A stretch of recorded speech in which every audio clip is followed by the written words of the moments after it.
Thanks for persevering with the IT. It's usually mine that goes wrong. I'm David Bouillier. I'm the reporter appointed by Scottish ministers to advise them on this application for planning permission for 21 homes at land at Station Road, Nethy Bridge.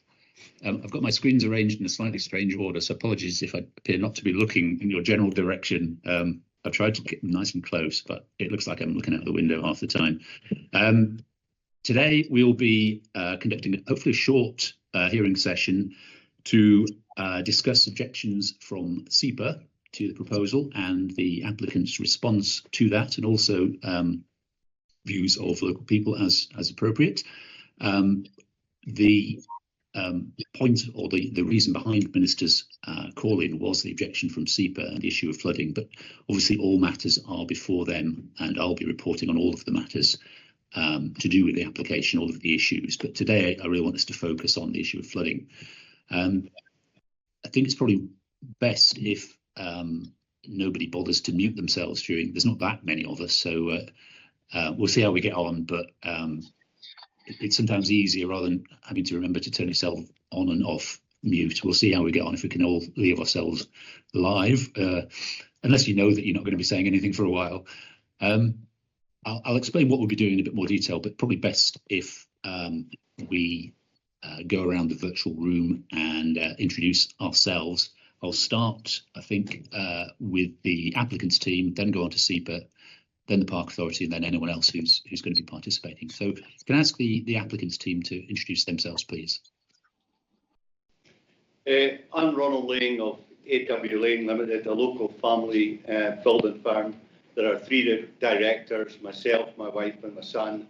The business was established about 100 years ago by my grandfather, and I've worked locally for the last 50 years, believe it or not.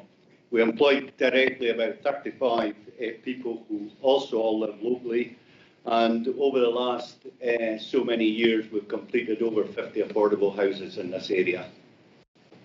Thank you. Yeah. Anyone else from the applicant's team? Yes, hi, I'm Jeff Lang, Ronald's son, who he referred to. I'll just add that of the 35 people we employ directly, 4 of the people are apprentices, and we probably employ somewhere in the region of 10 people under the age of 30 who find it hard to get on the housing ladder, which was part of the rationale of changing the scheme to affordable housing. Ironically, when we bought the site in 2017, if we'd cracked on, there would be 6 luxury houses on it. Thank you. Anyone else from the applicant's team? I'm Sandy McCook. I'm chairman of the Nethy Bridge and Vicinity Community Council, and my family, and therefore obviously myself, have lived in Nethy Bridge for several centuries, and my father was councillor of the village for many years, and he died last year at the age of 96, so he knew and I know the area very well. Thank you.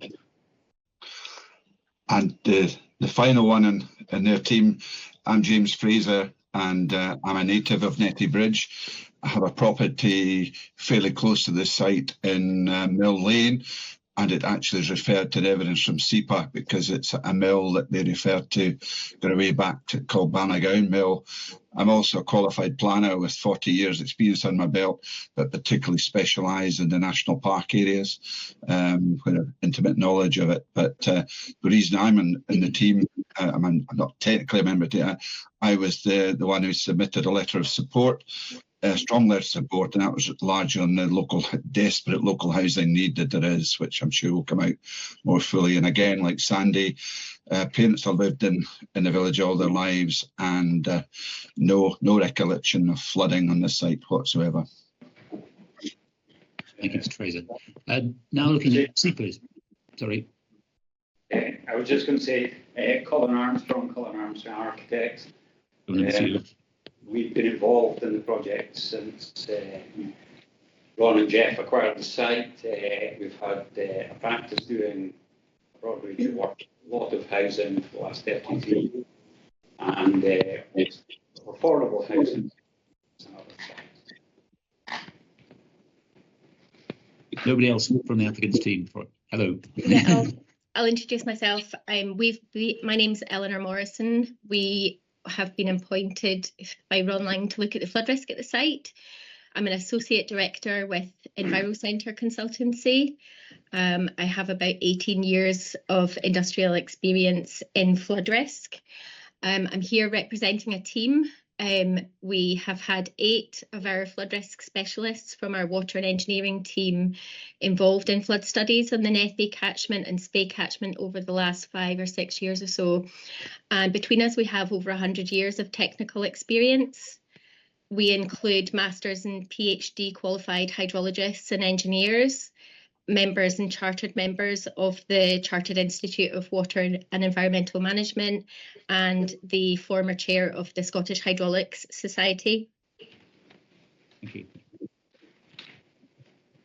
Nobody else from the applicant's team that I'm missing? No.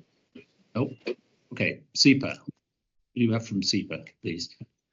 I'm Elaine Finlay. I'm the Senior Specialist Scientist in the Hydrology Department at SEPA.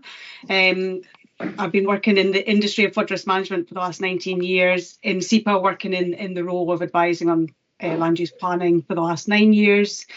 And I sort of covered the north area primarily. And I'll be providing the sort of technical response on any of the aspects today. Thank you. Good morning, my name's Susan Haslam. I'm a Senior Planning Officer for SEPA based up in the Dingwall office. My job is to coordinate the specialist advice from people like Elaine and provide SEPA's overall advice to planning applications and other similar consultations. Great, thank you.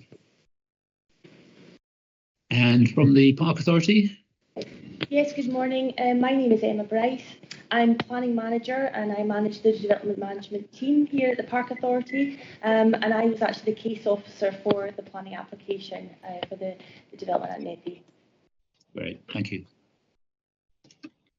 And anyone else that we haven't heard from that I can't see? There's so many icons now. I think yes. Andrew Lilly, and I'm part of the Colin Armstrong team. I'm a director at Colin Armstrong Architects.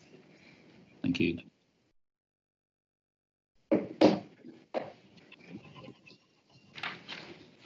Excellent. Well, as many, possibly most of you will know, this type of session is relatively informal. It's a means by which I can get more information so that I can advise ministers on the flooding issue. I'm not a flooding specialist, so I thought it would be very helpful for me to advise them if I can get the experts to discuss matters before me, so I can make sure I fully understand where both sides are coming from.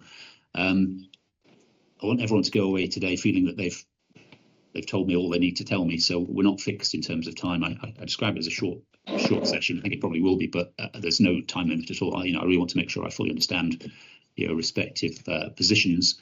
I know Mr. Lang Senior gave me some more information about the affordable housing issue, which is absolutely fine, and I will be taking that into account and reporting that to ministers. But I think for today, I just want to talk about the flooding issue, the technical side of things, and of course the local residents' experiences of flooding. So if we can keep focused on flooding, if anyone else wants to comment on the additional points raised in Mr. Lang's hearing statement, so the reference to the benefits of affordable housing, you're very welcome to do that within 7 days. And similarly, if you wanted anybody, that is applicant side or Park Authority or SEPA, if you want to summarise what comes out of today briefly, again, 7 days from now, if you want to do that, it's by no means essential. But if you wanted just to do a short statement saying, not reiterating what you've already told me, but just say, as a result of today's discussion, I think you should take away X, that's fine if you want to do that. If you do that by 7 days from today. So the idea really of the hearing session is I have a series of questions or discussion points where I think I perhaps either I don't fully understand where the difference of opinion is, or I think I do, but I just want to test that and we can explore it a bit more fully. And I've set those out in the agenda that I circulated. That might not be all flood related material that you want to talk about. There may be other things that you think I've missed, which is quite possible as I'm no expert on flooding. So by all means, don't feel you can't raise something else that you think is very relevant, just because it's not on the agenda. So I started out with a discussion of relevant policy documents before moving on to the technical issues. So item 2 on the agenda, 2A, was the development plan policy framework, which of course now includes National Planning Framework 4, NPF 4. Probably helpful if we all have a copy of that in front of us. My interest was in really 2 places in that document, policy 22 and the accompanying wording, and then also the glossary at the back. They are, according to my note anyway, on pages 74 and 149 of the document. I'm just trying to find. Here we go.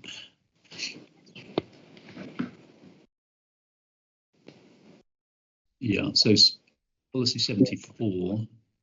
I'll give you a chance to find your way there. No matter how many screens I have, I always wish I had about 5 more. Every time I open something, I hide everyone. But shout if you need more time. I'm assuming you've all found NPF 4. We all know what it says, I suspect, but it'd be helpful just to go back to it. So, flood risk and water management. The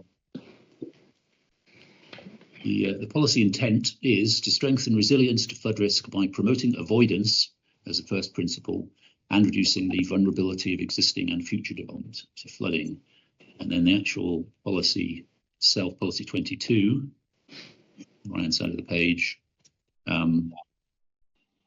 it uses the phrase in the first paragraph, proposes that risk of flooding or in a flood risk area. And then there's a series of criteria that a proposal will have to meet if it's to be satisfied, if it lies within such an area. And it seems to me that the key question for ministers and for us today is, does this site lie in a flood risk area, or is it at risk of flooding? And if we can fast forward to the glossary, I think it's page 149, which helps us understand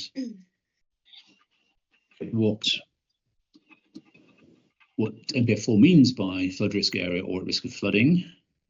Planning purposes, risk of flooding or in a flood risk area means land or built form with an annual probability of being flooded of greater than 0.5%, which must include an appropriate allowance for future climate change.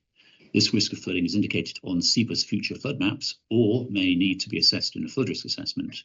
An appropriate allowance for climate change should be taken from the latest available guidance and evidence available for application in Scotland. And then it goes on to talk about various other things which may be less relevant for us today. Close that so I can see you. One perhaps for the planners amongst us, as I recall, back in SPP, Scottish Planning Policy time, so before NPF 4 was adopted, in terms of describing a site as being, its flood risk, there was reference to 1 in 200 year or 0.5% annual probability, and a medium to high risk assignment to that.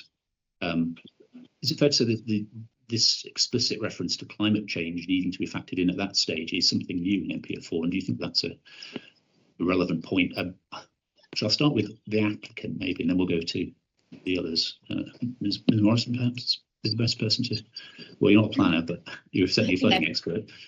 By all means, pass on to anyone if you think might be more appropriate, but if you have some comments on that. Yeah, no, absolutely. That is my understanding of the difference between Scottish Planning Policy and NPF 4. The 200-year functional floodplain didn't include climate change, although we did consider climate change. It was just a separate scenario.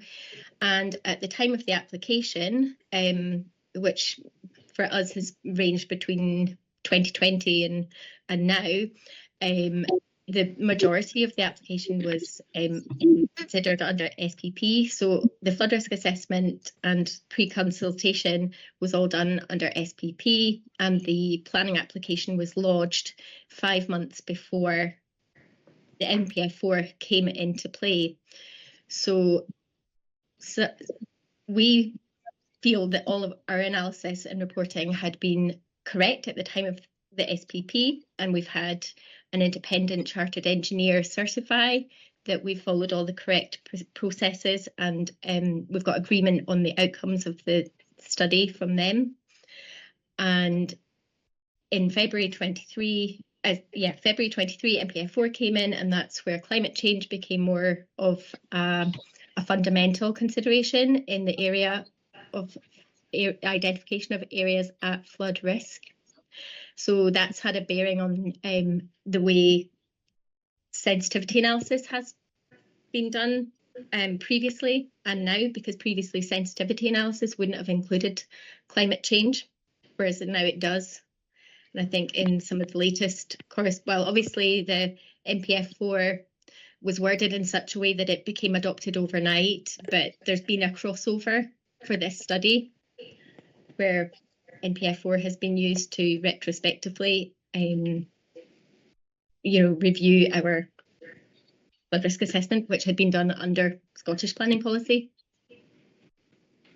Sure. It's not your position, I don't think, that you should be exempt from the requirements of NPF4 just because you've been caught out, if you like. I think you're saying you're happy that you comply with NPF4. Yes. Yes. That's thank you. David, maybe just to add, James here, the planner. My understanding too is that looking at evidence from before, that Highland Council, when they've determined some applications post NP4 guidelines coming in, they have looked at things in the round, and I can point to 1 or 2 planning applications where in effect they've set aside NPF4 given the timing of the applications before that, taking on the balance of probability the issues. So there's that point. And then secondly, as far as I'm aware, and you can perhaps clarify this, you referred earlier yourself on page 149 to the latest available guidance. I would contend there's been no guidance issued since NPA4 on flooding that I'm aware of. I think we're still waiting on guidance. So the flood consultant didn't have any new, apart from the reference to climate change, to draw on. Yet in SEPA's evidence, they keep referring to all sorts of extra things which are not a requirement of the assessment for this application. Okay. Could you explain that last point? Why would you say these are the latest SEPA documents that came in with their hearing statement? You're saying they're not relevant to this proposal? There's a number of elements they've introduced, and Eleanor can refer to, which build an NPF4, but we have no guidance framework to relate that to. There's no published guidance framework, as far as we're aware, that's been issued to planning authorities or developers. So we're at slightly unfair advantage, is really what I'm suggesting. Did the Park Authority want to say, Ms. Bryce, or anyone else want to say anything on the difference between NPF4 and SPP before I go on to SEPA? No, I think Eleanor's been quite clear about our position, so yeah, nothing further to add to that. Thank you. Ms. Haslam, maybe for SEPA, I think it's your position that NPF4 has changed things. Maybe you could explain why you think that.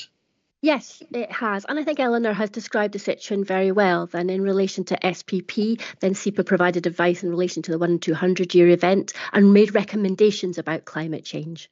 But NPF4 completely changed that. And as you said yourself, it came in completely overnight. So there were no transitional arrangements. So we've applied what was informed that we should do as far as the direction in the letter gave us. And since that point, then we've provided advice in line with the new NPF4, which means an up-to-date climate change needs to be taken into consideration for any application determined after that. Elaine, is there anything you want to add to that? No, that summarises it really well, but just in relation to our guidance on climate change, that has been updated. So that position is there and has been updated. Thank you. Good, thank you. If we go back to page 75, where the policy itself is,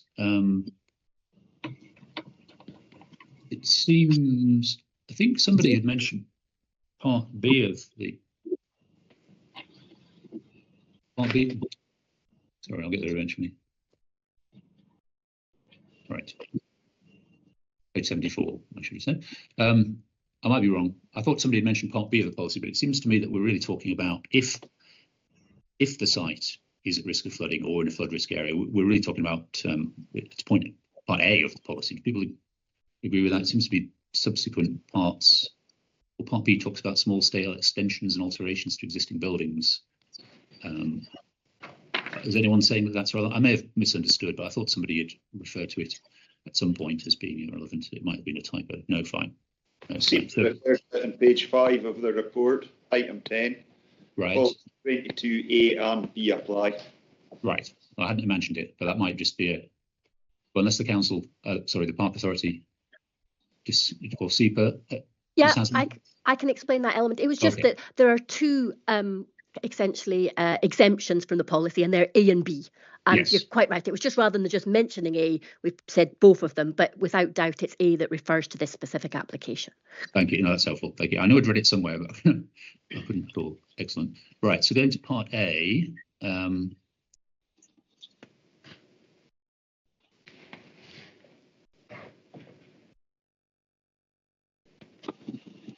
are 4 categories. Right.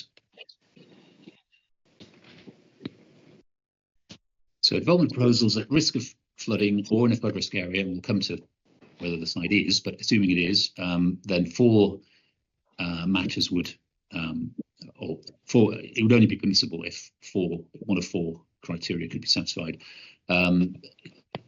Essential infrastructure where the location is required for operational reasons. I don't believe anyone's saying that. It's not a water compatible use, as far as I'm aware. Redevelopment of an existing building or site for an equal or less vulnerable use, or redevelopment of previously used sites in built-up areas where the LDP has identified a need to bring these into positive use and where proposals demonstrate that long-term safety and resilience can be secured. I have a question mark over 4. I don't think anyone is arguing that 1 to 3 are relevant to this. Correct me if I'm wrong, Ms. Morrison. I would say it is a redevelopment of an existing site to an equal vulnerability, because the site has been approved for residential redevelopment and the planning application for that is still live. So I would say the site should be considered as the principle of being a residential use has already been established. Okay. SEPA, do you have a view on that? Just that's not the opinion that we've taken. We consider it to be a more vulnerable use because the existing use is currently disused and its previous use prior to that was as a station. So we consider it to be from an open site to somewhere that there would now be housing on. Okay, so if ministers thought that regard should be had to the 6 large houses that don't exist but have permission, would that alter your view? Does increasing the number of residents, presumably, does that make it more vulnerable, even if it's in the same category? It would, yes. Right.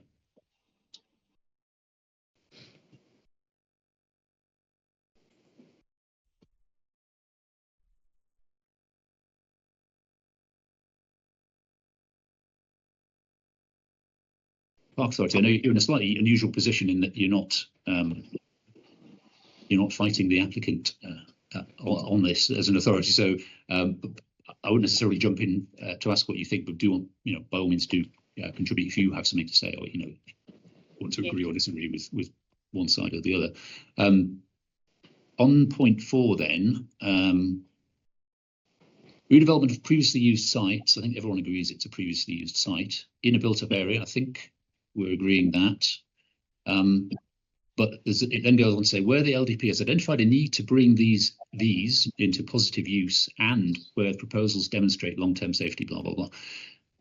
Does this apply? I'll look at Ms. Morrison first. Do you think you fall within 4, assuming you're required to fall within any of them? Do you think you fall within 4 in nodding? I think. Yes. Yeah, I think it's been identified in the LDP. And SEPA, do you have a view on that? We don't think it applies, so it's not an allocation in the LDP, and therefore it's not got any of the measures potentially that could be required in relation to flood risk and protection of it and the surrounding area.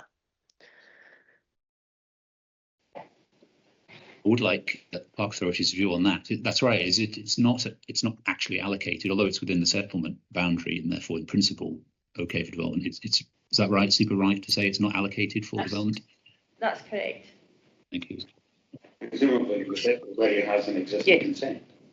Indeed. And also, David, just to say it is a brownfield site, which extra stated on it in terms of planning favourability. In terms of criteria on A4, we don't want previous use sites, which it is. We've agreed to brownfield. Built-up area, yes. Where the LDP has identified a need to bring these into positive use. I'm conscious, I don't want to be giving evidence myself, but I'm conscious there was a debate in the run-up to NPF4 from certain urban, mainly the Glasgow areas, authorities who were concerned that valuable development sites might have a problem if too strict an application of flood rules was applied, and that if a site was not only allocated for development, was effectively given a special status as being a great idea, a big regeneration proposal, then that I thought was the point of this criterion A4. It was kind of, I may be reading more into it than that, and I'm quite prepared to be corrected on that. But I do recall, yes, I think Ms. Finlay, you had your hand up. Yeah, it's our understanding that criteria is primarily in relation to our elevated structures guidance, which was published, and that's sort of what it relates to. So whilst it doesn't explicitly say that, and it wouldn't necessarily always have to be that, but that's kind of what our understanding is that it was based on the discussions in primarily the Glasgow area, where we then brought forward our position on elevated structures, and that was then what was taken forward into this. Okay, that's literally physically elevated to allow water to go under it, or? Yeah, that was the discussion. Certainly, in the central Scotland area, was that there was these brownfield sites that were not suitable for development because of the flood risk. So we came to a kind of agreement on this elevated structures proposal, where yes, it was a stilted development. Essentially, water could flow underneath, and that position was taken forward. And now that elevated structure guidance purely is used where a site is exception 4. And that was what we understand the basis of that to be. Right. Okay. And Ms. Morrison, or somebody on the applicant's side, do you disagree with that interpretation of this part of the policy? I think the issue is what you define as elevated site, because this is quite clearly an elevated site. It was built up substantially to create goods yard, railway sidings, and to take a railway. So, our interpretation of elevation is here, and all the evidence is pointing to it being substantially higher than surrounding land. Understood. Just give me a second, I just dropped my pen. Thank you. Nice. Okay, if we can, was there anything else? Yes, just a slight other element to that. Then, yes. In sites that would fall into that category, then we would have expected to work through with the planning authority at the local development plan stage and identified these sites and determined whether they could be developed in a way that would ensure that somewhere else wasn't further at risk of flooding. So in those would be the circumstances where we would imagine it would also fall into this category, where that work had been done upfront, so the principle of development had been established as much as possible at that early application stage, so that could be considered as part of the LDP process. Okay. Would that process have been the same back in 2005 when the planning permission was granted? No, it probably wouldn't have been at that stage, Eleanor. It would be, without doubt, in the period that have passed, then the way that all of us are looking at flood risk has changed and has evolved over that huge time. Okay, thank you. If we can have a look at the LDP, please. Policy 10, I think, is the particularly relevant policy, unless anyone draws my attention to anything else. Give you a few minutes to find that.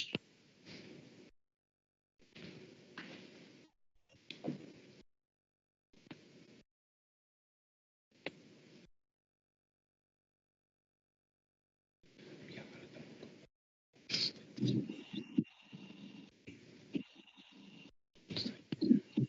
we all there? Yes, I think nodding. Yeah. Okay. So my PDF version anyway, it's on page 36, 10.2 flooding. Again, it's just fairly straightforward point really. All development should A, be free from medium to high risk of flooding from all sources, taking into account predicted impacts of climate change. I think that appears to reflect MPF 4. B, not increase the risk of flooding elsewhere. C, not add to the area of land that requires flood prevention measures. And D, not affect the ability of the functional floodplain to store or move floodwaters. So it has to be has to comply with all of those. They're ands, not alls. But then there's assuming the site is found to be at medium to high risk of flooding, of course. But there is then an exceptional case paragraph mentioned below, which I think the applicant, Mr. Lang, has referred to. It says, in exceptional cases where development is permitted in a medium to high risk area, water resilient materials and construction may be required. This may also be necessary for development in low to medium risk areas. It doesn't say what an exceptional case might be. I think I'm right in saying it was you who brought up this question. It's not defined, but what, or perhaps Mr. Fraser, what it might mean. Obviously, I'll be asking the Park Authority what it means as well. But maybe the applicant side could tell me what, assuming that this site is in a flood risk area, does this potential exceptional release help your proposal, potentially help your proposal? And if so, why? I think sorry. On you go. I was just going to say an exceptional circumstance might be where the proposed land use is reduced vulnerability. Yeah. I don't think you're saying this is reduced. I think you were saying it's comparable. It's equal. Yeah.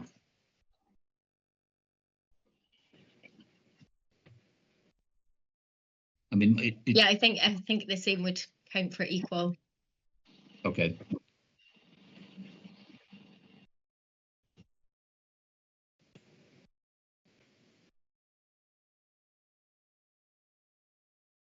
And did the Park Authority wish to venture an opinion as to what it meant there on exceptional? I think it depends, on what kind of mitigation can be demonstrated, can be put in place, and obviously we would take advice from SEPA and our own local authority flood risk colleagues on their view on that. So I think if it can be demonstrated that vulnerability can be reduced through appropriate mitigation, and that is accepted by those in the know, those in our flood risk probably and SEPA, then yes, we'd probably argue that could be an exceptional circumstance. Okay. And just coming back on that, David, I think there's a parallel with a planning application that was considered exactly the same planning committee, which was a site that was vulnerable to flooding in Aviemore, where a primary school had to be demolished because of actual case flooding, and some houses had to be upgraded.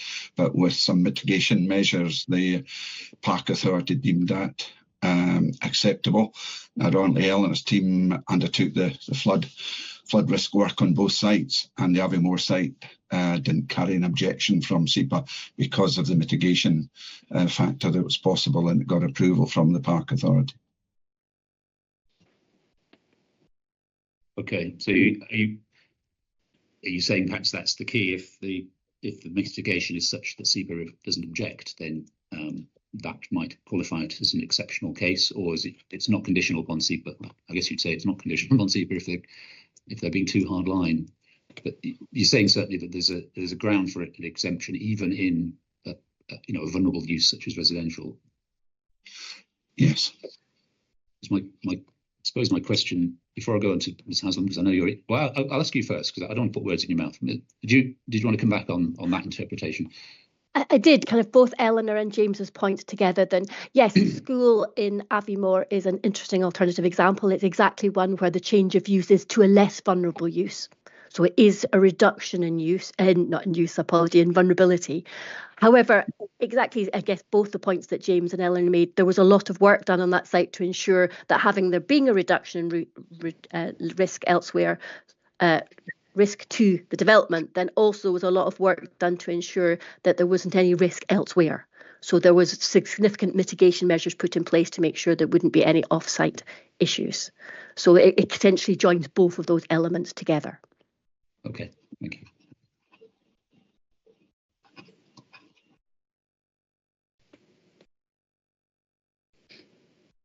And finally, on the LDP, I think it's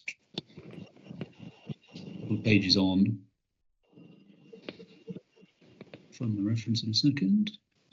Yeah, on page 39 in the PDF. It's to be 77 in the actual document. My PDF may be very different to yours. I'm looking at paragraph 4.140. Again, it's not a mind-blowing point, but you should consult SEPA's flood risk maps to find out whether your development is likely to be at risk of flooding. These maps show indicative flood risk areas that should be avoided for development where possible. Whilst not an accurate information base about the likelihood of flooding in individual sites, they help to identify areas where more detailed information is required. If any part of your development site lies within or adjacent to a medium or high risk areas on those indicative flood maps, you must commission flood risk assessment. My only point really was, I don't think anyone is saying just because you're in SEPA's flood maps that's the end of the story. That then triggers a requirement for, which is what you've done, which everyone's nodding. Brings us on to, will bring us on to discussing what you have done and SEPA's views on that. I think unless anyone wants to say anything else about the policy side, that's probably all I wanted to raise. Nope. Okay. So point B, alternative approaches to assessing site flood risk. Again, I'll kind of answer my own question really. SEPA's future flood maps versus flood risk assessment. As Haslam certainly was agreeing, I think there that it's not game over just because you're shown in the. It's an indicative. It's an idea. It's a flag of caution, I suppose. But and you've applicant has responded to that by doing what SEPA would ask for, which is a flood risk assessment. Yes. So thank you.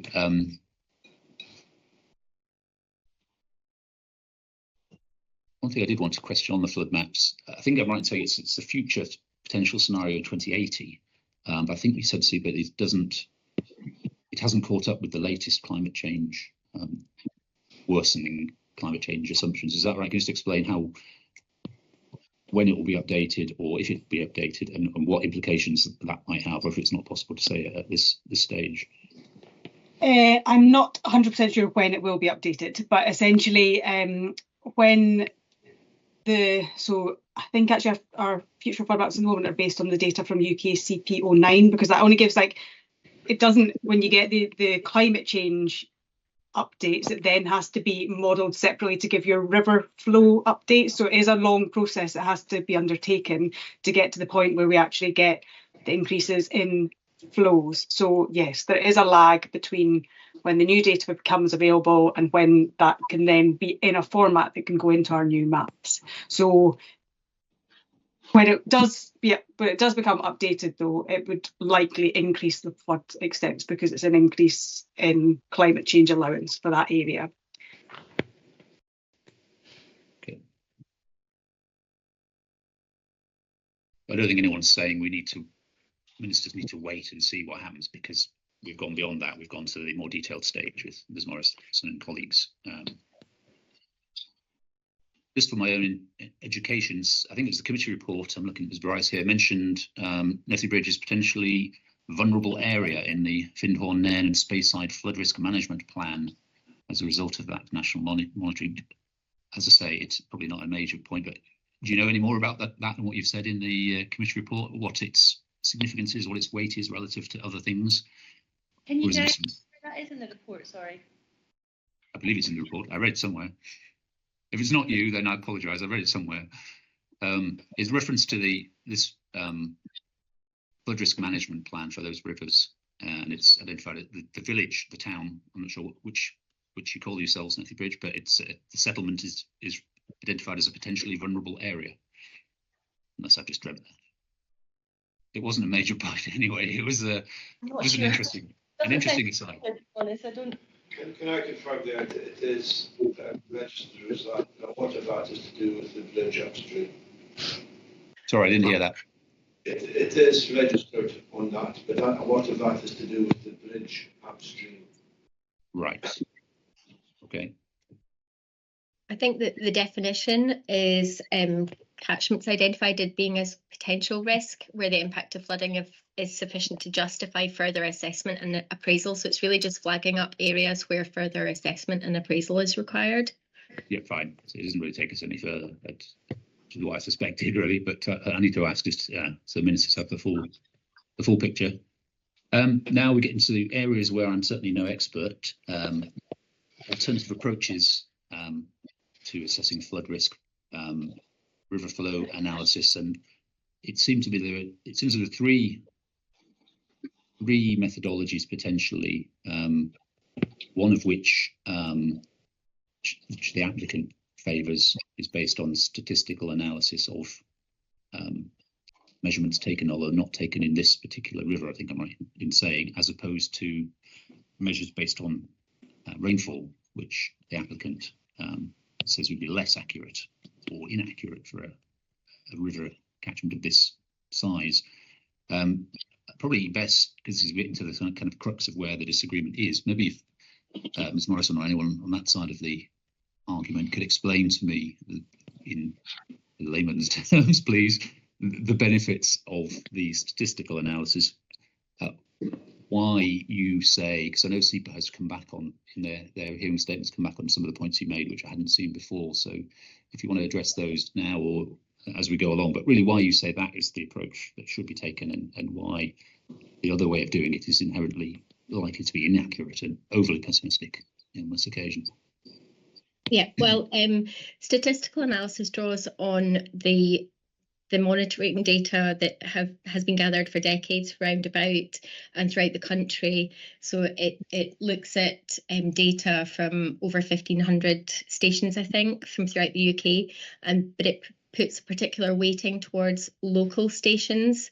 So there are a few stations roundabout. There's the Dulnan at Balnan, which is less than 5 kilometres away. That's been in place for around 70 years. There's gauging on the Spey and various catchments round about, which is it's a statistically significant number of years of gauging data, and our analysis has cross-checked some of the events, and we're fairly certain that there's a consistent corroboration of our analysis based on looking at these events and also tying up with the significant volume of anecdotal evidence that has been gathered from local residents over multiple generations. The rainfall runoff method we do use, and the revitalised flood hydrograph method, we do use both of those in our assessments, but typically for much smaller catchments where there is less gauging data, there's a general understanding and an acknowledgement in the Environment Agency's guidance that for larger catchments, it starts to overestimate flows.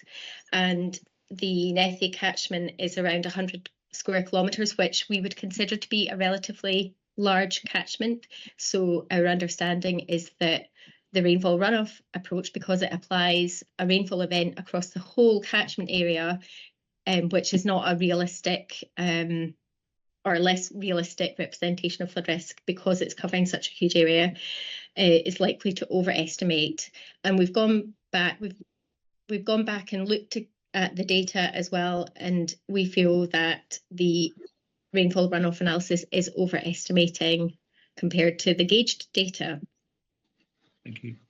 And actually, the rainfall runoff method, there's two rainfall runoff methods. There's the flood estimation handbook and the revitalised flood hydrograph method.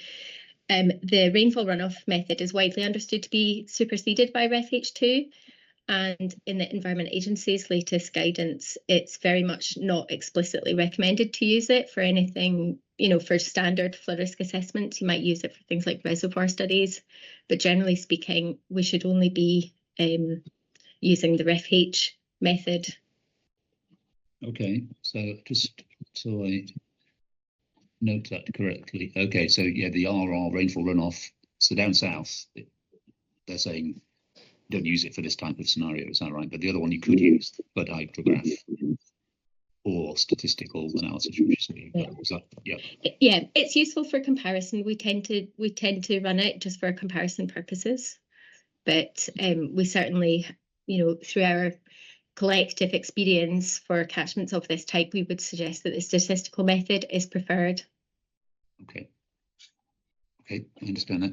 And the fact that there is no gauging in the Nethy, you don't think that's a significant weakness in using it, because you say there are other watercourses locally that statistically most catchments in Scotland aren't gauged. So generally what we have to do is look at the stations around about and assess how long they've been there, the quality of the data, how representative they are of the climate and the catchment conditions in the area.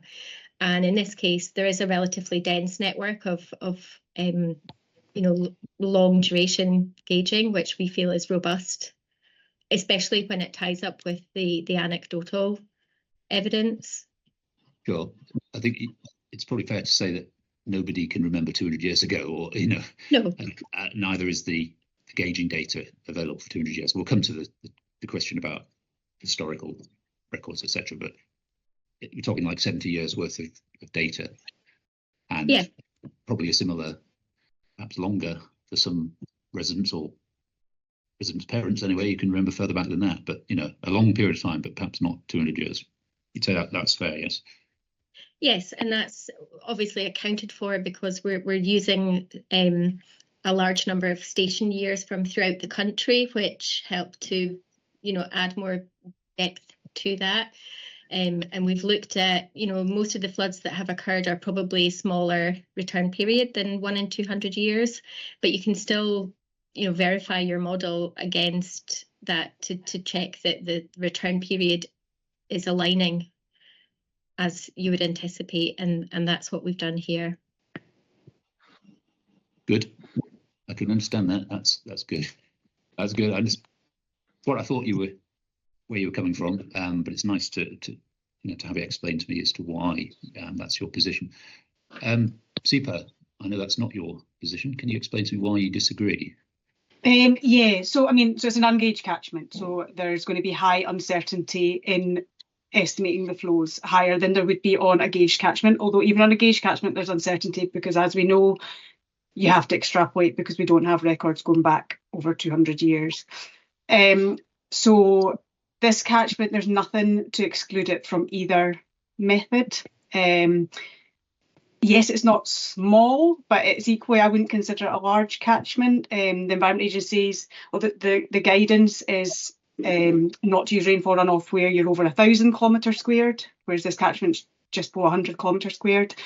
And there's no other reason not to use rainfall runoff. So we would expect all methods to be considered, both the rainfall runoff methods and the statistical method to be considered, and then a precautionary approach. And like we said in our statement, we don't expect that to be an over conservative. We're not wanting it to be, we're just looking for all the data to be looked at. And I know that the Environment Centre did a lot of work looking at nearby gauges to do comparisons, but we do feel that there was other catchments that are gauged nearby that show a slightly different side. So the Feshie, which is also draining the Cairngorms, not that far from Nethy, slightly smaller than the Dalnain. When in a pooling group, which is statistical analysis uses, it picks catchments from the UK which are hydrologically similar, which is based on a number of the catchment parameters essentially. And the Feshie's considered more hydrologically similar than the Dalnain. And when you look at the rainfall runoff method and the statistical method on the Feshie and do a comparison, they're a much closer match. There's not a suggestion that the rainfall runoff is hugely overestimating. Another catchment which isn't close by, which is near to the Livet, which was used as a comparison, is the Anne at Delnershaw, which has got a long record there. And it is a large catchment, but it's still, it's 550 kilometres squared. It's still within the parameters of using rainfall runoff. Again, that shows a very close match. So it's not quite the case that we can just look at all these catchments and say rainfall runoff overestimates, rule it out for a catchment like the Nethy. So that's why we still consider all the estimates to be kind of appropriate to be considered within the assessment. And then we look at what other information we hold, and it is things like the historical flood information that sort of help support the sort of taking maybe the higher estimate.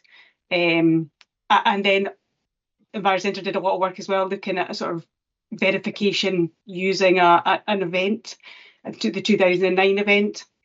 And then if you look at the flows that produced the level that was observed during that event, using the flows that Envirocentre sort of pointed to, and then looking at all the other available information, the return period actually points more to rainfall runoff, we would say, than it would to a statistical method.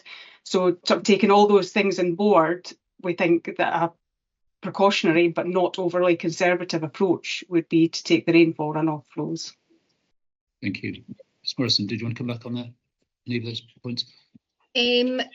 Yes, I think that we did look at the FESHI data as part of our analysis, and that station's been operational for a lot less time. I can't remember off the top of my head, but I think it was 30 or 40 years as opposed to about 70 years on the Dullin. And we also ran it through SEPA's analog catchment or analog station selector tool, and the Dullin came out as being the first recommendation as being hydrologically similar, and the FESHI came out at number 11 on that tool.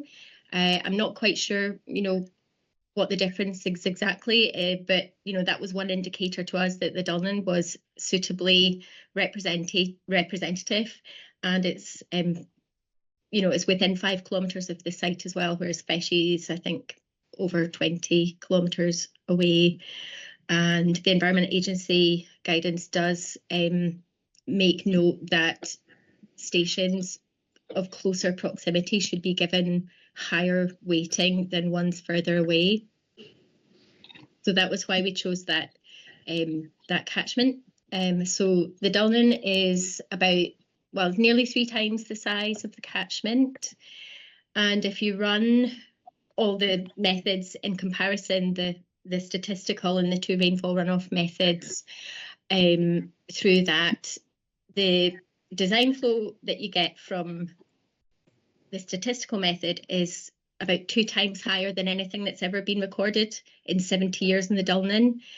And that's from a catchment 3 times the size. And the design flow for rainfall runoff is about 3 times higher than anything ever been recorded in the Dullin. So that is, to us, a strong indicator that there's a slight, a significant overestimation in the rainfall runoff scenario. Obviously, as catchments get larger, the rainfall runoff does overestimate more considerably. So that's why we would exercise caution using that method for larger catchments.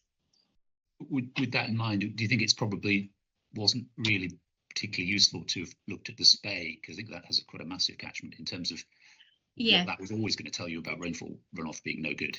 Yeah, the only reason we ran that scenario was as a comparison exercise to demonstrate that the bigger catchment gets, the less reliable the rainfall runoff becomes.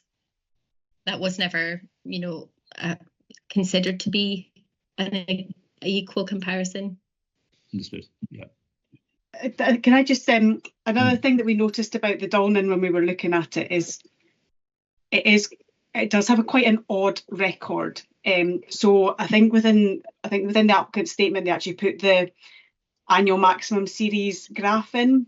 It's very flat. The 3 biggest events on record are almost identical at 315 cubics, which is a bit strange. It does note within the NRFA website that at 2.5 metres, which is roughly that 315 cumex, the station bypasses.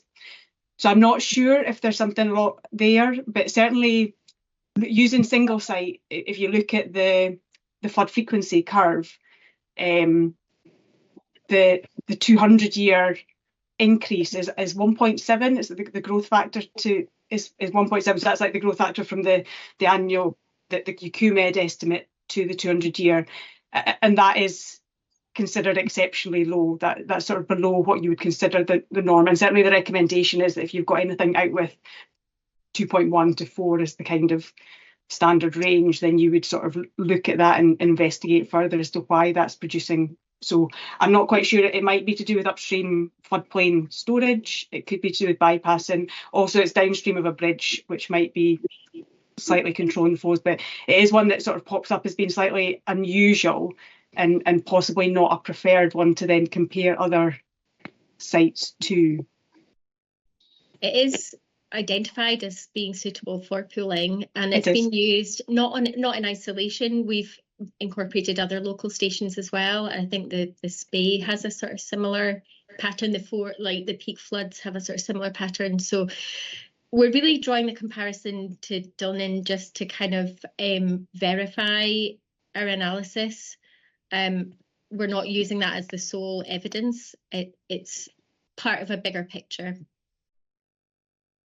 And we do make use of, all of the stations nearby that are, putting particular weighting to the ones that we feel are more relevant. And at the end of the day, it's the best data that's available.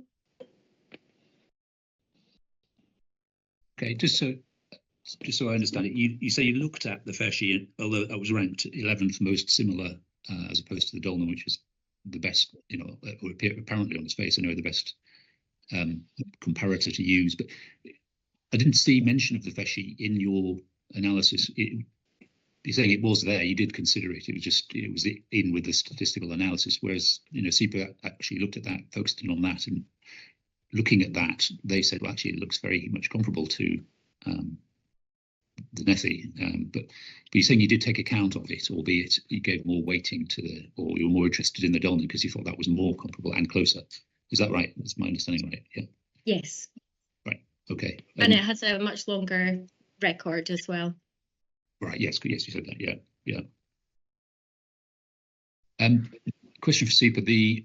There's reference to Environment Agency's preference or a higher rating for alternative catchments that are closer. Is that something that SEPA subscribes to, or is that not a factor that you're interested in? Because obviously the Dolman is a lot closer than the Feshy, for example, to the Nethy. Yeah, so in terms of the statistical analysis, when you use a pooling group, you use donor catchments to improve your estimate of the QMed, and that is the nearest geographically located sites. But a pooling group is most hydrologically similar, so that can be stations all over the country that are pooled in. And then you would try and improve it by bringing in local sites. But in terms of the measure it uses for hydrological similarity, it ranks the Feshy higher, which is possibly just because the Feshy is slightly smaller. I think, the Feshy is like 220 kilometres squared, whereas the Dolman is a bit higher. So that might be what's making it slightly more hydrologically similar than the Dolman. But yeah, they're similar. But the Feshy drains the Cairngorms has the same aspect, being on the south side of the Spey. So it could be seen to have, certainly in the recent storms that we've had when we've looked at the rainfall radars, it's had more similar rainfall than the Dolman catchment has had.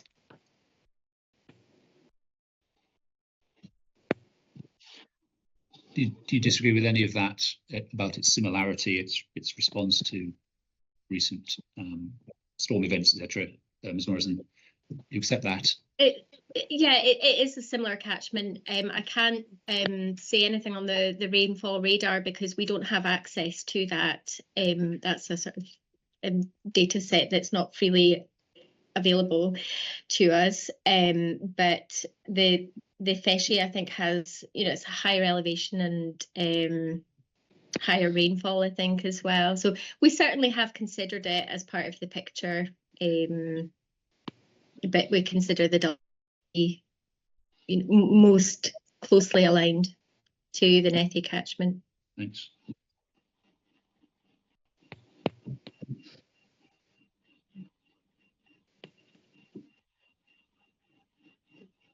I'm taking frantic notes, but I believe we are recording this. I'm hoping we're recording this session, but just in case we're not, I'm writing it all down. But usually with these, if you go to, well, if you Google DPEA TV, you'll get to our website where we upload these things. So you can go back to see what everyone said. And if you were wanting to put in a short summary of what was agreed and disagreed, etc., then that would be a good place to refer to.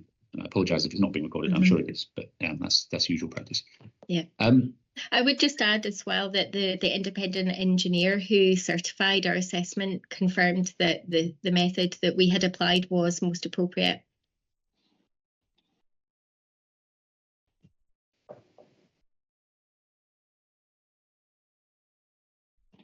Have I got that in a document? I know it's signed off by, is it Dougal Bailey, but another company. I may not have read it, but I think all I saw was we hereby certify that this was done properly, kind of thing, which is what you normally expect with one of these letters. I don't think I've seen anything else in a document that goes beyond that. Is there a document, or is it just something that they said? I'm not aware whether they gave any additional information to AW Links, but as far as I was aware, it was just a certificate that they've read our reports and the subsequent letters back and forth with SEPA, and they have, agreed with our findings and methods. Okay. Anything else on that before we talk about previous flooding events?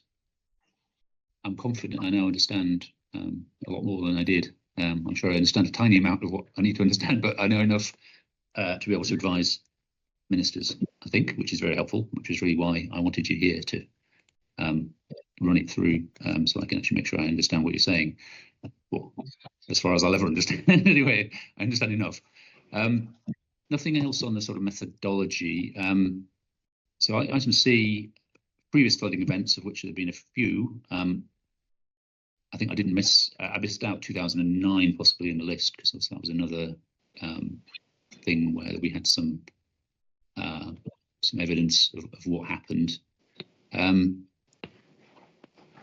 If we look at the Great Murray Flood of 1829, I enjoyed very much reading the account, the Victorian account of that. It was, in fact, slightly before Victoria's time, wasn't it, 1829? Anyway, very interesting anecdotal account from quite some time ago. I don't think anyone's arguing if this is a fantastic piece of evidence that we should guide our every move, but what relevance should ministers take from it, as in terms of whether this is a good proxy for a 1 in 200 year event, or realistically, is anyone saying it's more than just of historical interest? Ask SEPA first, because I know SEPA gave me the document and have referred to it. Do you think it's any more than just of some interest? I mean, it's flooding that's has occurred, and therefore we believe can occur again. I mean, okay, yes, you can't assign a return period to it, but I think you have to give weight to something where there's such good. I mean, yes, there's having anecdotal evidence, but this was a sort of a very good account. As one of the areas where we've got the best of sort of information for historical flooding, and certainly there has been research and work done and papers written to sort of supplement like the FEH methodologies on using this historic information to improve flood estimates going forward, and certainly when you take into account climate change. And we've got instances, some of the sort of more recent flooding, 2015 and things on the D, where it was flooding that wasn't expected to happen necessarily again, and it's happened to almost exactly the account that was given by order of the 1829 event. So it's something that we can't rule out happening again.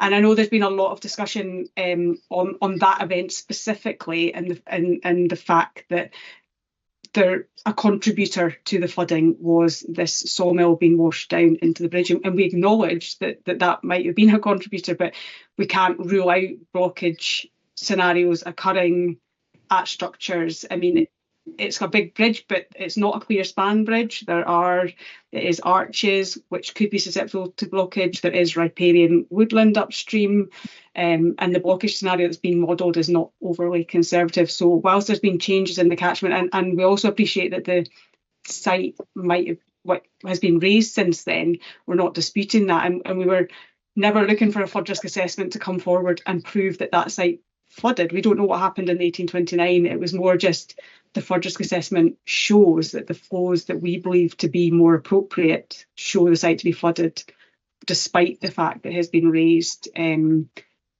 possibly to a level following the 1829 event might have happened, and they might have raised it above the flood level that happened. We don't know that, but we think we have to put some weight on the fact that such a good account of a flood's happened and clearly demonstrates that there are significant flows that can come down the Nethy.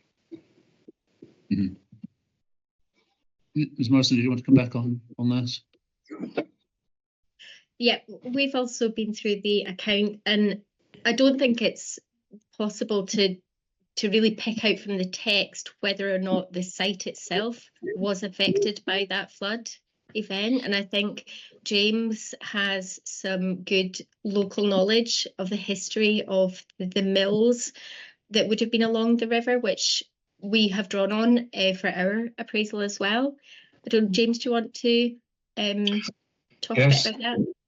Yeah, just very briefly, as the owner of one of the mill sites, Balnagown Mill, there were several sites upstream, and it was when there was a lot of tree felling taking place in the area with the headquarters at Coolnacow, and they were floating logs down the river, or indeed taking from a wide catchment area on the back of ponies and horses with charcoal, and it was taking them to some of the mills beside the Nethy. In our case, it was a smelting mill, and it was producing iron for battleships down at Spey Bay, and UK were selling them off to other countries for various wars that were taking place. So there was a number of thriving mills there. We looking at the evidence, we think it was our mill that was the problem.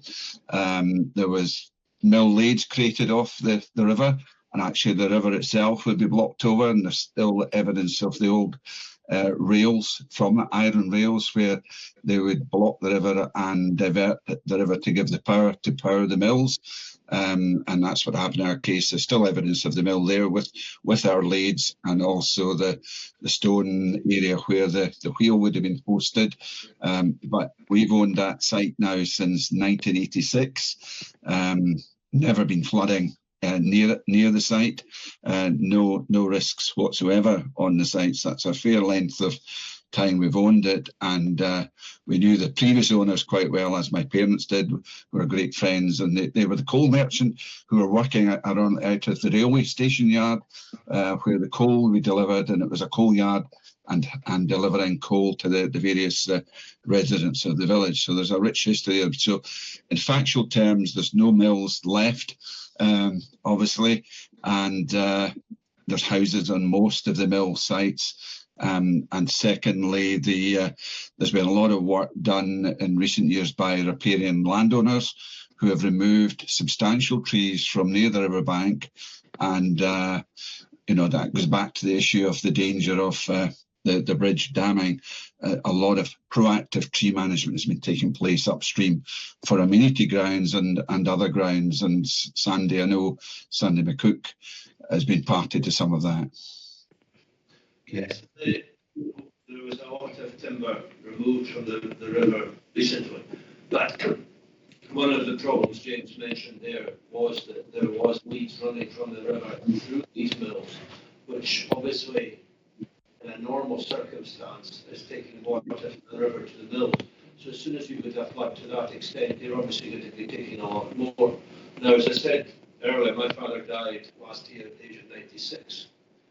Born and bred all his life in Nethy Bridge, and never once did he mention there being a significant flood to the extent that the water would be anywhere near the current proposed site.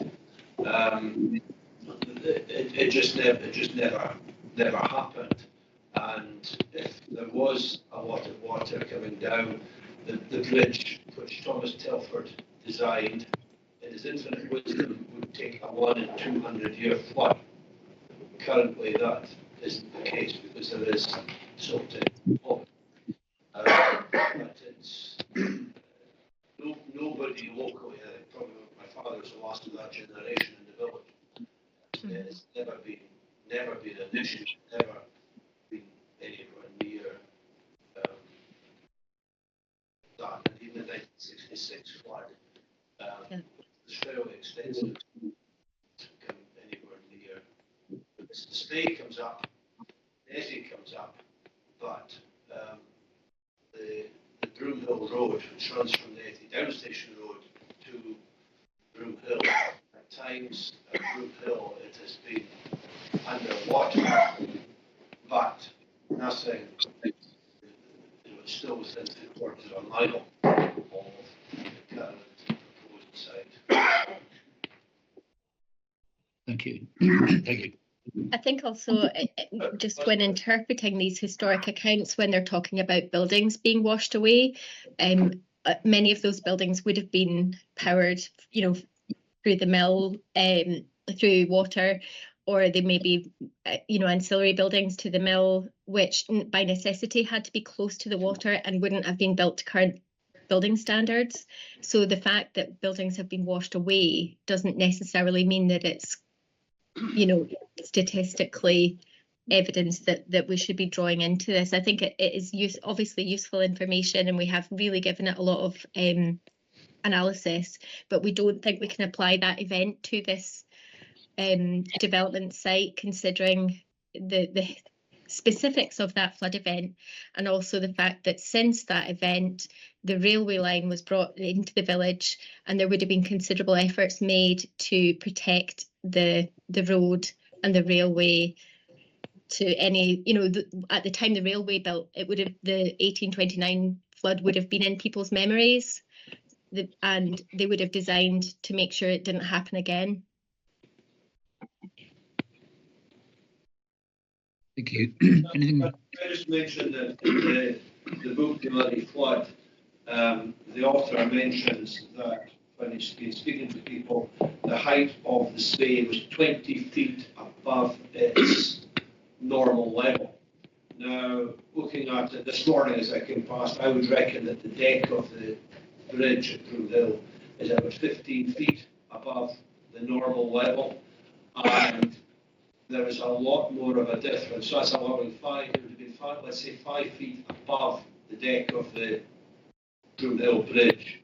There's a lot more than that of space between that 5 feet and this site, and especially given that the railway line was built up as we fully expect to take account of that flood. And the railway line approaches Nethy Bridge on an embankment from both north and south. So it's already higher well higher, it's about 8 feet, 10 feet higher than the floodplain.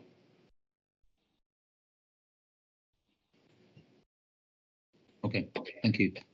Sipa, anything to say about the 1829 that we haven't already said? No, I don't think so. I mean, just on the note that the railway would have been built afterwards with it, like in their mind. I mean, there was flooding after that, and in the 1838 notes that the rebuilding of the bridge was washed out again. So yes, these things were in people's minds, but that's not to say that they didn't have sort of big consequences again. And then in 1880, it was reported that the water level went over the girders of the railway. It didn't cause damage to the railway itself, but it went over the girders of the railway. So I think. Can I clarify that one? I believe that it reached the girders of the bridge because there's no way it could have gone over the girders because it was a closed-sided beam. If you imagine an I-section beam of about 2 meters in height, with the railway line running through between two beams of that height at the bottom level. Now, below the beams would have gone probably 450 to 600 millimetres below the track level to provide sufficient support for the said track. It's not like an open lattice structure that the water would go through or go over, but there's no way possible that the water could have been going over the beams because it was closed-sided. And the account doesn't make any mention of any damage to buildings or flooding through the village or water backing up from the road bridge, which suggests to me that the railway bridge was the primary sort of bottleneck in the system, and now that's gone. The clearance between the riverbed and the underside of the beams of the railway bridge would have taken a lot less capacity than the road bridge, the original Telford Bridge. Okay.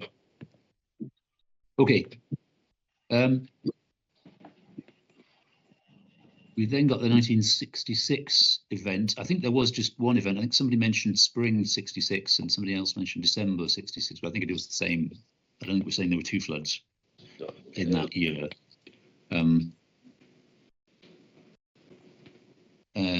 The second highest water flow recorded in the Spey in 69 years, and yet the site didn't flood. Obviously, there are people who do remember that very well, I'm sure. Anyone want to tell us about that? James, you and I both. I'm a little bit older than Sandy, so I was mucking around there at that time of my childhood because a friend lived in a house next to it, and certainly no record of that site flooding, and certainly with our parents. We would have had a great time. It had flooded, and without used our wee boats and various things in it, but there was no evidence whatsoever of that site flooding in 1966. It was an active coal yard at the time, so there was various areas zoned and coal bags stacked up and vehicles in there, and no record of any of them being damaged by flooding whatsoever. I think one of the things we have to remember with that 66 flood was the bulk of it was from snowmelt. So the snowmelt was filling the Spey over its entirety, which would, and obviously with the Spey having a much bigger catchment area, an equal level of snow throughout would obviously give a lot more water to come down, hence the reason that the Spey was the main flood. The Dallen was very big that time as well. I'm not saying the Nethy wasn't big, it was big, but as James said, the site was untouched. Yeah. Could I also chip in? I'll make the claim that I'm a little bit older than James and Sandy, so I have got absolutely no recollection whatsoever. I was in Granton Spey in 66, and because we run the business, being a family business from the house, normally the first port of call, if there's damage to any properties, was a phone call into the business, and I know for certain that there was no incidents of anything in my memory in 66. And as you already identified, there are a lot of locals who are even older than myself who have got no recollection of anything happening there. Yeah. We did a little bit of a statistical analysis on the 1966 event, and if we use the statistical method, we would estimate it to be a 1 in 50 year flood.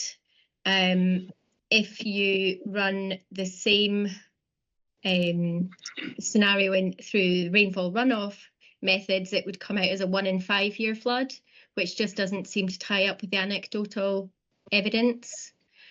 That's based on analysis of the Balnan again, and also we did look at the River Spey at Granton.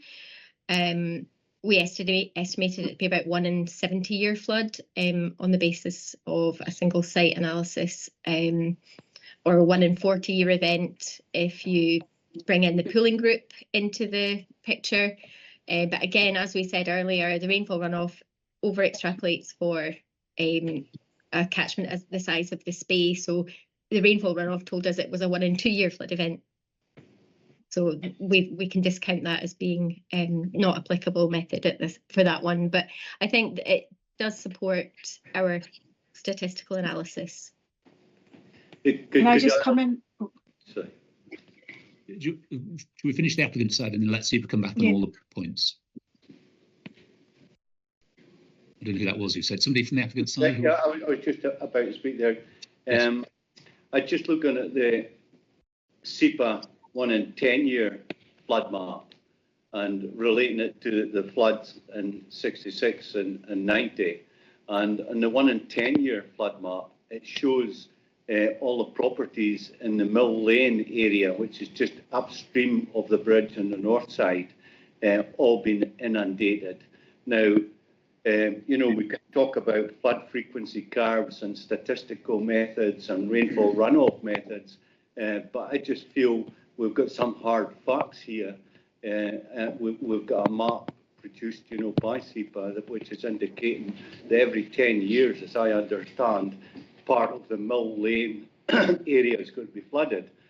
Now, we know the fact is going back maybe about 80 years. That has never happened.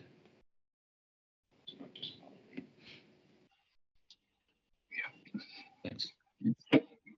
See, did you want to come back?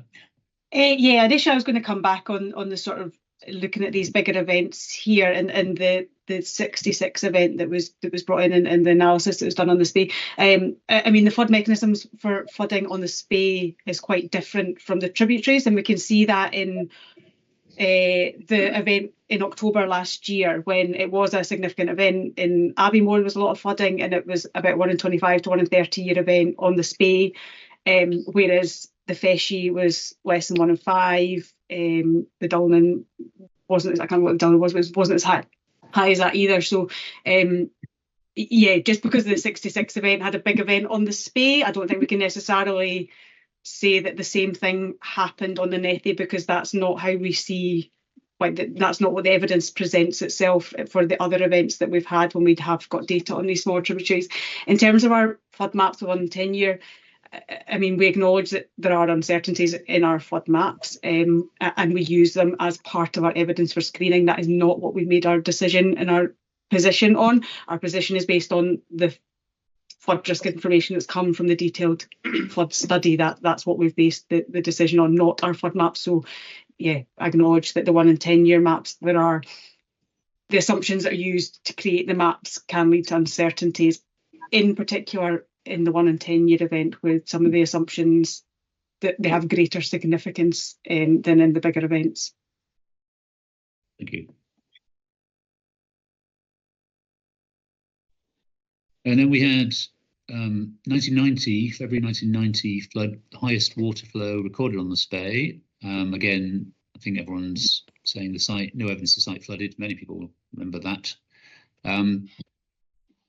I hadn't any particular questions on that, unless anyone wants to say what they recall of 1990. 2009, we had some video, which was interesting, video evidence. You know, CP made an interesting point that this could have been used, and I just want to make sure I understand your point about you could have kind of worked out, I think, a water level, and used that to kind of test some of the assumptions that had been made by the applicant. Can you explain what they could possibly have done? So what would standard, I mean, what we usually look for is calibration. You can't calibrate this model because there's not flow data. But in the verification, it would be the same process that we'd use. So you've got an observed level, which has come from the video, and there's a model. So what would normally happen is that the model would be used to determine what the flow was that was required to produce that flood level within the video, and then you at that point that's normally what would use to verify your model. But you would take that and look at the return periods for both your different methods, and then use all the available local data. So it's essentially what Environmental Centre did, but they sort of did it in a reverse way, where they tried to find a return period first, which they used data which not in itself is wrong, but we don't think, if you look at all the available data for the event, we think that it leads to pointing to that was probably an overestimation of the return period. It was catchment daily rainfall, which was taken from the NRFA for Forest Lodge, where we had a gauging station, but it wasn't the actual recorded data at that site. It basically uses all the data from all the gauges in the area and sort of does a combined estimate, because we accept that a point rainfall is not going to be the same as what is seen over the entire catchment, and so it could lead to an overestimation. But the catchment rainfall that was used within the flood risk assessment was used as point rainfall rather than catchment rainfall, which sort of increased the return period to 1 in 30 rather than sort of 1 in 15 to 1 in 20. And if you look at the actual rain gauges themselves, we had 2, which is actually quite a lot for a 98 kilometre squared catchment. Both of those were showing much lower return periods, kind of 1 in 2, 1 in 3 year. The flows on the Feshie, the flows on the Downan were both much lower return periods. So there's no other evidence that would indicate that that was such a high return period event. So if you'd done it the other way, got your flow, you would have had a return period for both methods, which you could then have compared to the most realistic return period for that event. And we don't believe that a 1 in 22, I think, flow event was what came out of the 1 in 30 rainfall. We don't think it was that significant event. We think it's more likely to be less than 1 in 10 years based on the actual catchment rainfall that was recorded in the gauges and the return periods on the nearby watercourses. Understood. It wasn't that big a deal, you're saying, really. It was a storm, but it wasn't actually in the grand scheme of things. Yeah. I mean, before I go back to Ms. Morrison on the technical points, can I just ask, is that fair, really? 2009 wasn't, from a local's point of view, it was badish, but not actually, compared to others you've seen, it wasn't actually that significant. It probably doesn't help us massively in terms of what a 1 in 200 year event could be. Is that fair? I think I would just say I'd forgotten about it. Right. Fair enough. I forgot about it. Fair point. Mr. Fraser, I think anything? sorry. No, non-event. Okay, sorry, Ms. Morrison. I was just going to say, I think the fact that somebody recorded it and thought to put it on YouTube suggests that it was locally significant. It certainly wasn't a flood event, it was a high flow event. Yeah. And we've used that to verify our model, and we followed standard practice as you would for studies like this.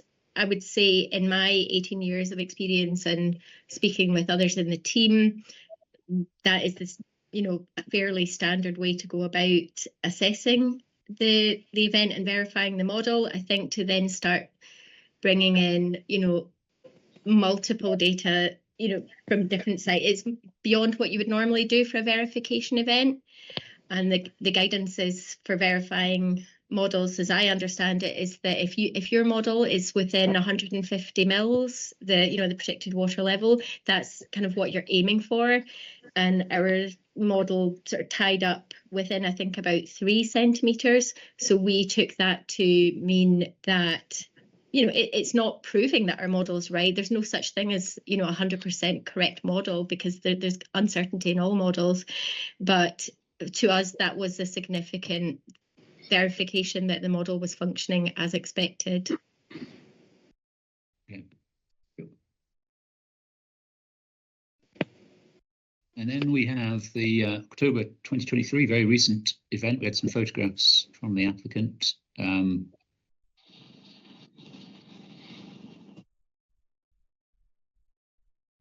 I think, again, I think the point is, from SEPA's point of view anyway, this wasn't that big a deal, really, and the fact it didn't reach the site, let alone the finished floor level, doesn't really tell us much. And I suspect Ms. Morrison will say, well, it's just another interesting point of verification. But was there anything anyone want to say more about that, other than it clearly didn't flood the site?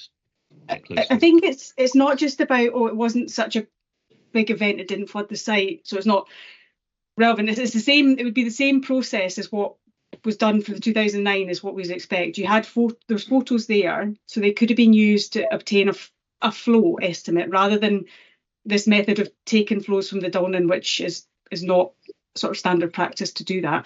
So it would be you would work out the flows and then establish what the return period was, and that would then give more weight to which of your methods was producing the best estimate. And yes, for the 2009, the model, the flows to the level they got within a reasonable tolerance, which is acceptable. I completely agree with that. But the basic, like the underlying, which flow method was appropriate based on the return period for that event is the crucial thing that we're trying to get. It's not that their model wasn't performing. I understand the model was performing and does show the right sort of level of risk depending on which flow method you put in. But it's so the same for this one. It's not just that it wasn't a big event and we can't then take anything from it.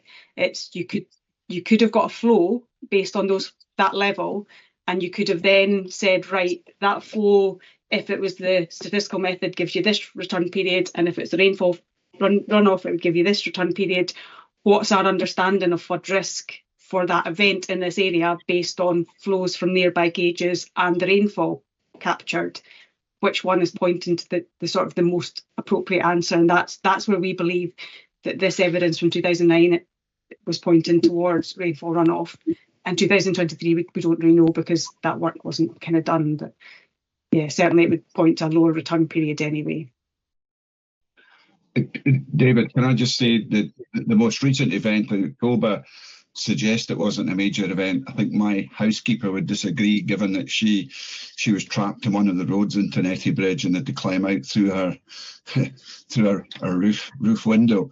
A significant event, and in fact my grandchildren loved going along the Speyside Railway track, having water on both sides of the railway track further out from Nethy Bridge at Ballymore. But there were two roads cut off into the village. There was only one road out from the village, and the Broomhill one that Sandy referred to was significantly flooded, but it was well away from this site. You're right, a good bit, but it was major flooding right down the Spey from Aviemore to Granton, and fences buried and so on beside the railway track further out, but well out from this site. So I wouldn't undervalue what happened there with two roads into the village closed.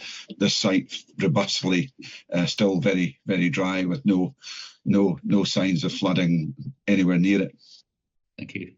Could I just make one other little point? I think we all acknowledge that there wasn't even a puddle of water on the site, but I don't think we can ignore the fact that the adjoining ground to the east side of the site is way over 2 meters lower than the site, and there wasn't even a puddle of water or no evidence of any flooding on the ground that was over 2 meters lower to the east and to the west of the site. And in addition to that, the magnitude of the flooding, I think, was obvious in terms that well, I take it back a step. When the original application was made for residential properties on the site, SEPA, I think it was 2009, withdrew their objections at that point. The reason being that they acknowledged that the banks to the south side were considerably lower than the bank on the site development side. And what happened in the recent flood, like happened in the 66 and 90 flood, was the Nethy burst its banks below the site into the fields at Rothymoon and Coolnakyle, which is, surely just proof that this is going to continue happening. Thank you. Ms. Morrison, did you want to come back on the question that you could have used the photograph? You could have seen the level from the photograph and used that to work into your calculations, but you didn't. Is the same answer as before? Technically, that would have been an option, but a few factors. That would be well beyond what we would typically do for a standard flood risk assessment. The photographs provided showed the water entirely within the bank. We don't know for sure what time the photos were taken, so we don't know whether that represented the maximum flood or not. So we didn't think there was enough robust evidence there, or any need to do that. Thank you.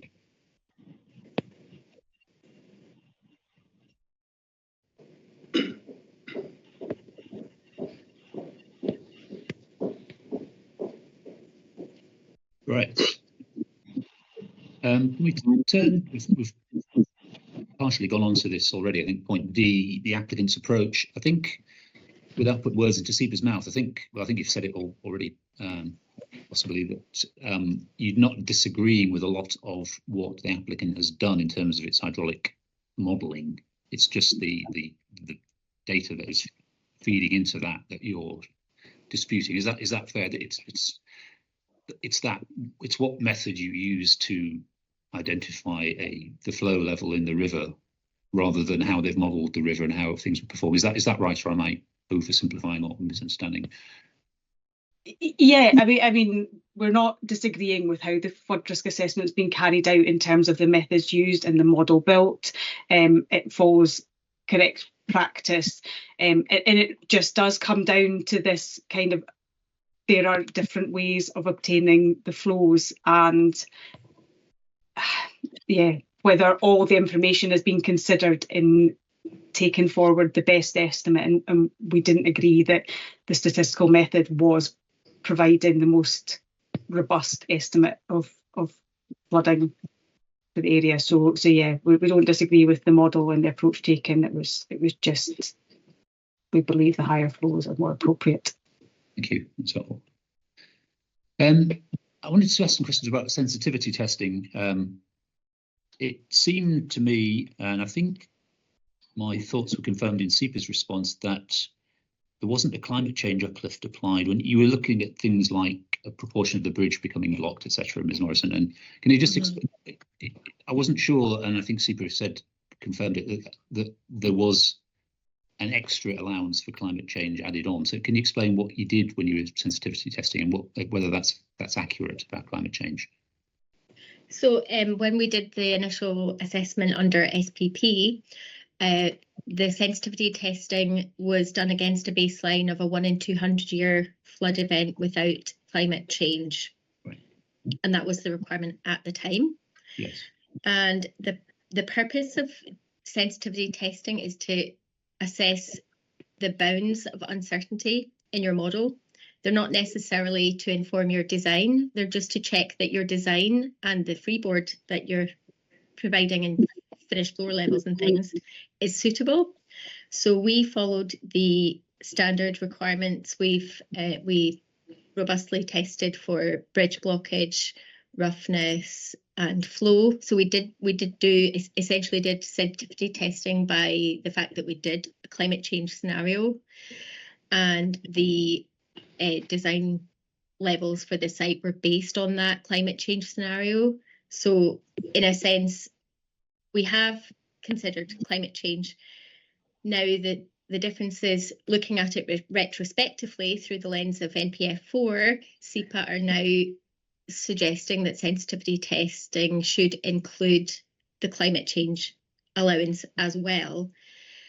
But I would just point to the technical guidance doesn't make that explicit. At the moment, the technical guidance does not include climate change in sensitivity testing. So I think this is sort of above and beyond what would be reasonably precautionary. And I would also add that one of the sensitivity tests that SEPA refer to shows the combined effect of bridge blockage and embankment removal. Now, I think if you've been to the site, you would realise that it's not really a wee earth bund. This is a substantial platforming. Embankment removal or breaching of the embankment is entirely unrealistic. It's not next to the main flow of the river, so the velocities of water are predicted to be relatively low.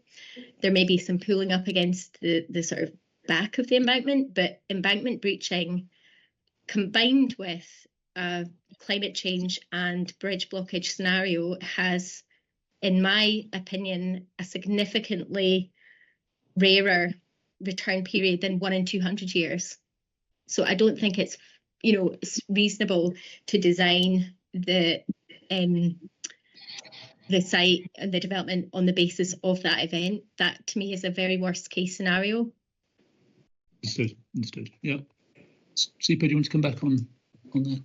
Yeah. So where there's an embankment that's essentially holding back floodwater, if that's not part of a formal flood prevention scheme, then it's standard practice that we ask for it to be considered as removal, because we don't know how it's been designed, we don't know how it will be maintained.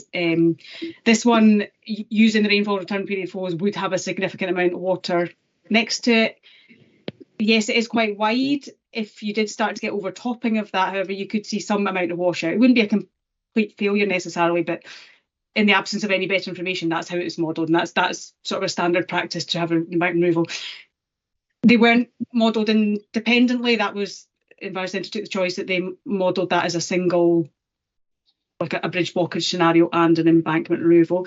An 18% bridge blockage on a structure like the Nethy Road Bridge is not considered overly conservative. We do expect some amount of bridge blockage to be included within the flood risk assessment, and it is outlined within our technical guidance that would form part of the flood risk area.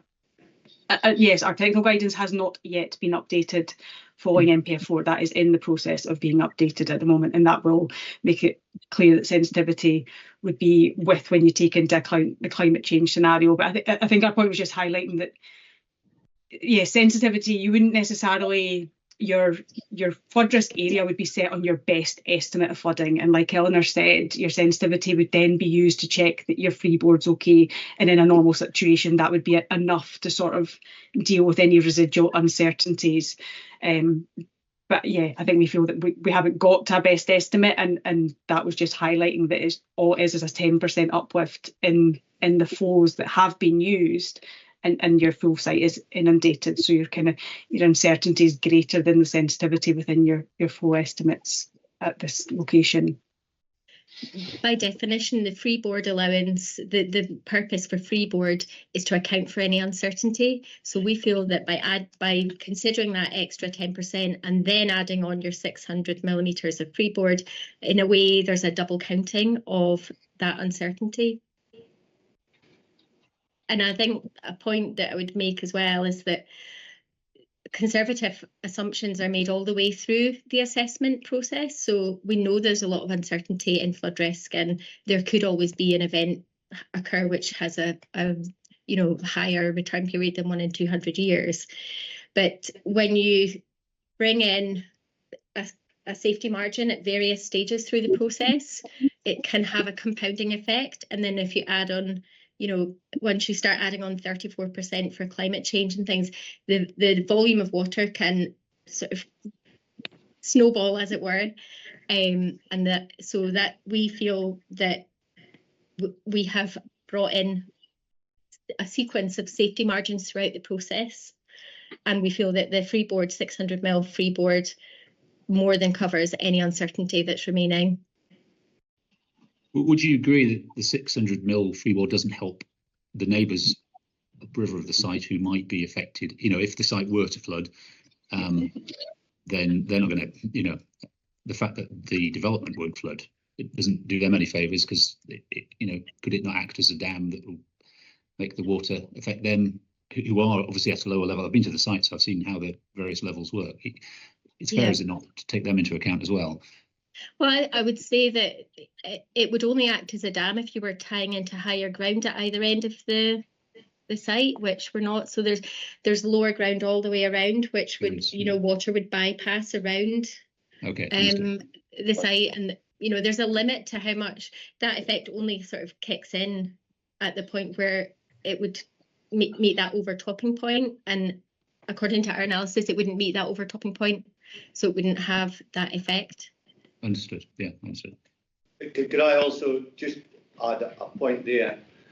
We have worked on the level that Eleanor has provided at the house positions on the site, and on quite a number of the house positions along the east side, it's only making a difference of about 300 to 350 millimetre above the existing ground levels.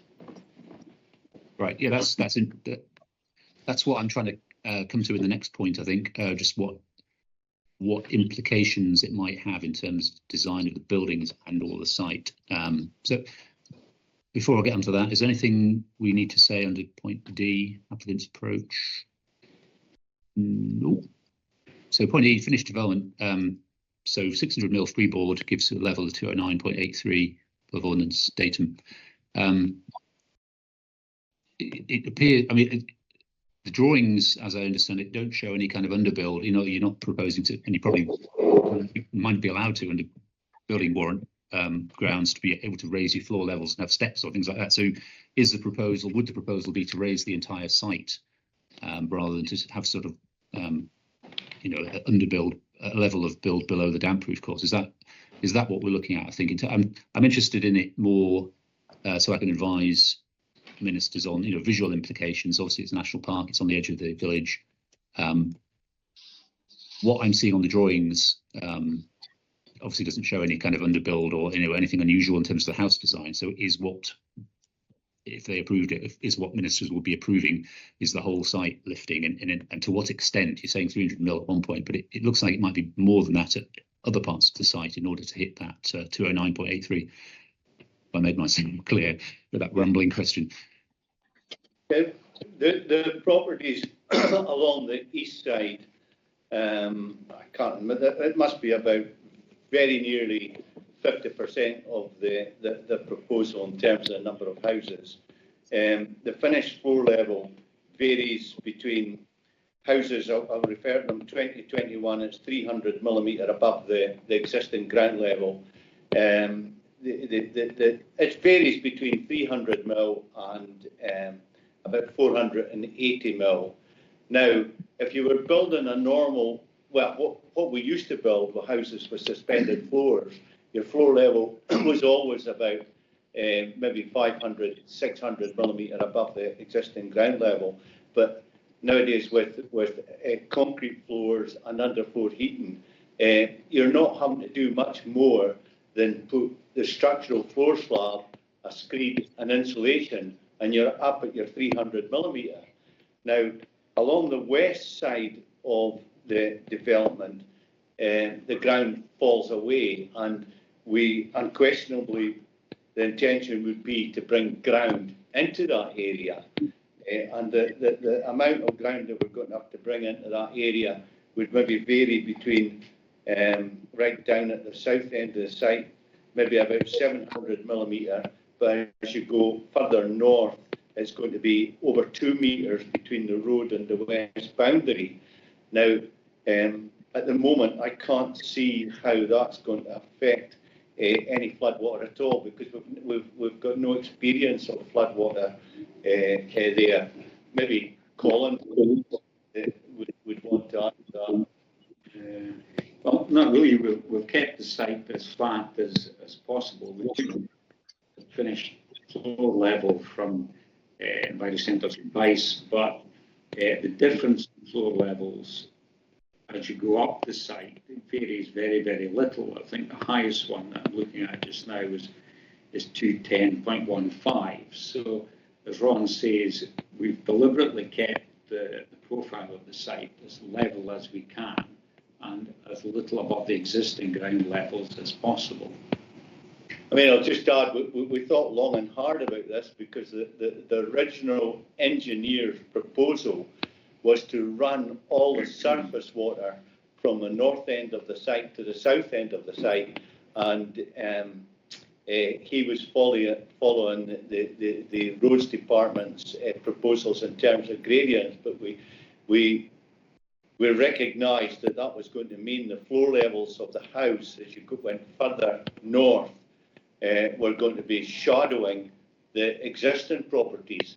So we went back to square one with the engineers, and we found an alternative approach whereby the road is very nearly at the same level, and he's using a different surface water drainage system for getting rid of all the surface water along the side of the road.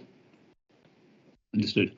So the drawings that you've submitted do incorporate the levels stipulation from Ms. Morrison, the 209.83 floor level.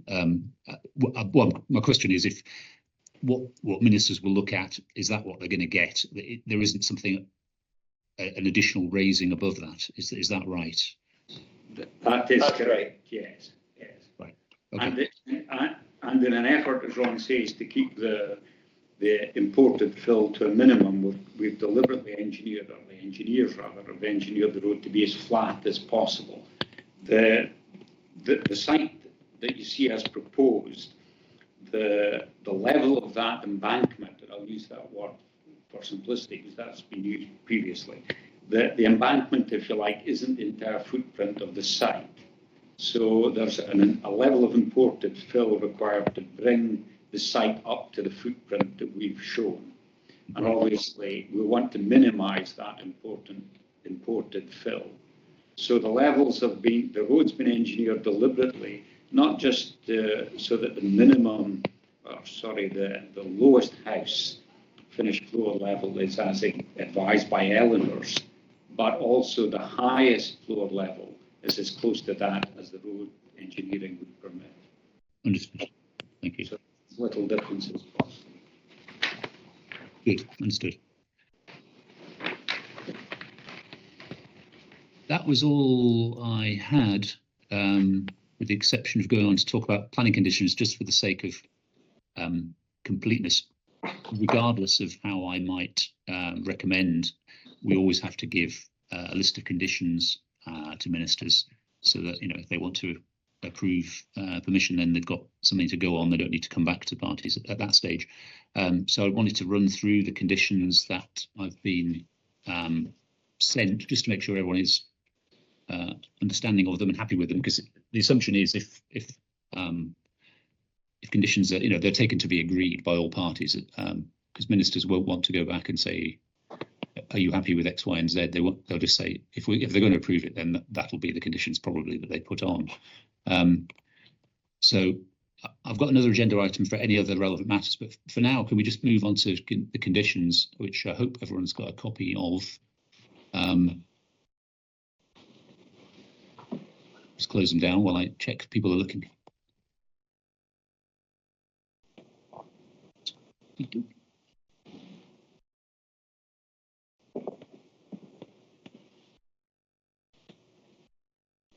I'm not looking at them right now, but as far as I recall, there were no conditions relating to flood risk. Is that correct?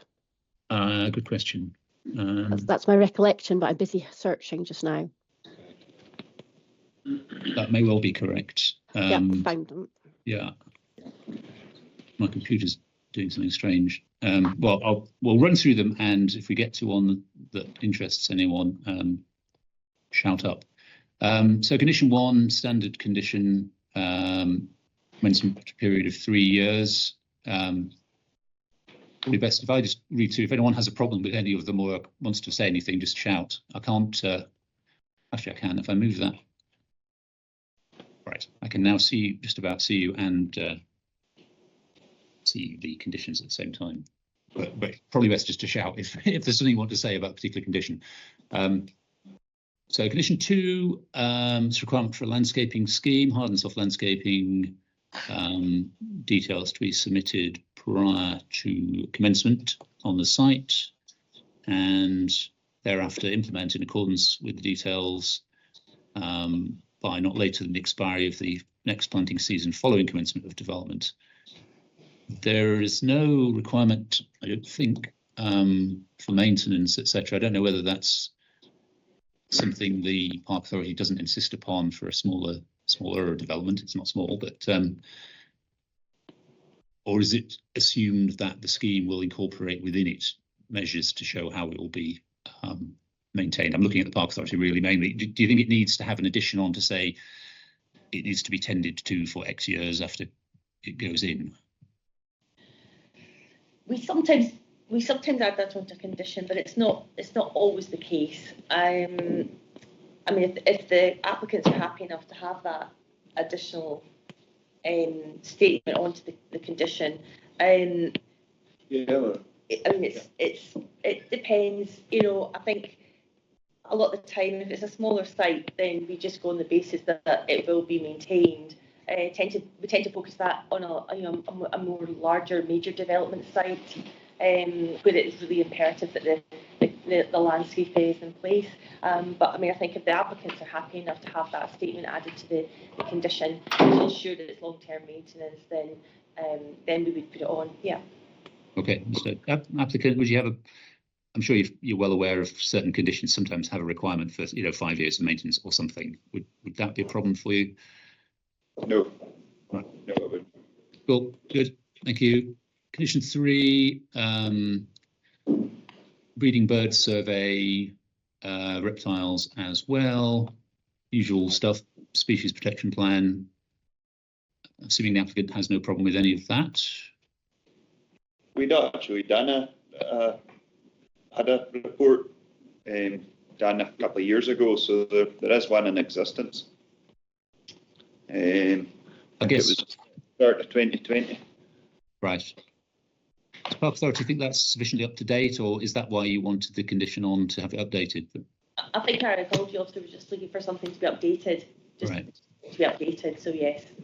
It might not need to be the full works, but somebody going back on site and just checking that it's still valid what they found or didn't find. Yeah, that should be. Okay. Condition 4 appears to be very similar to condition 3.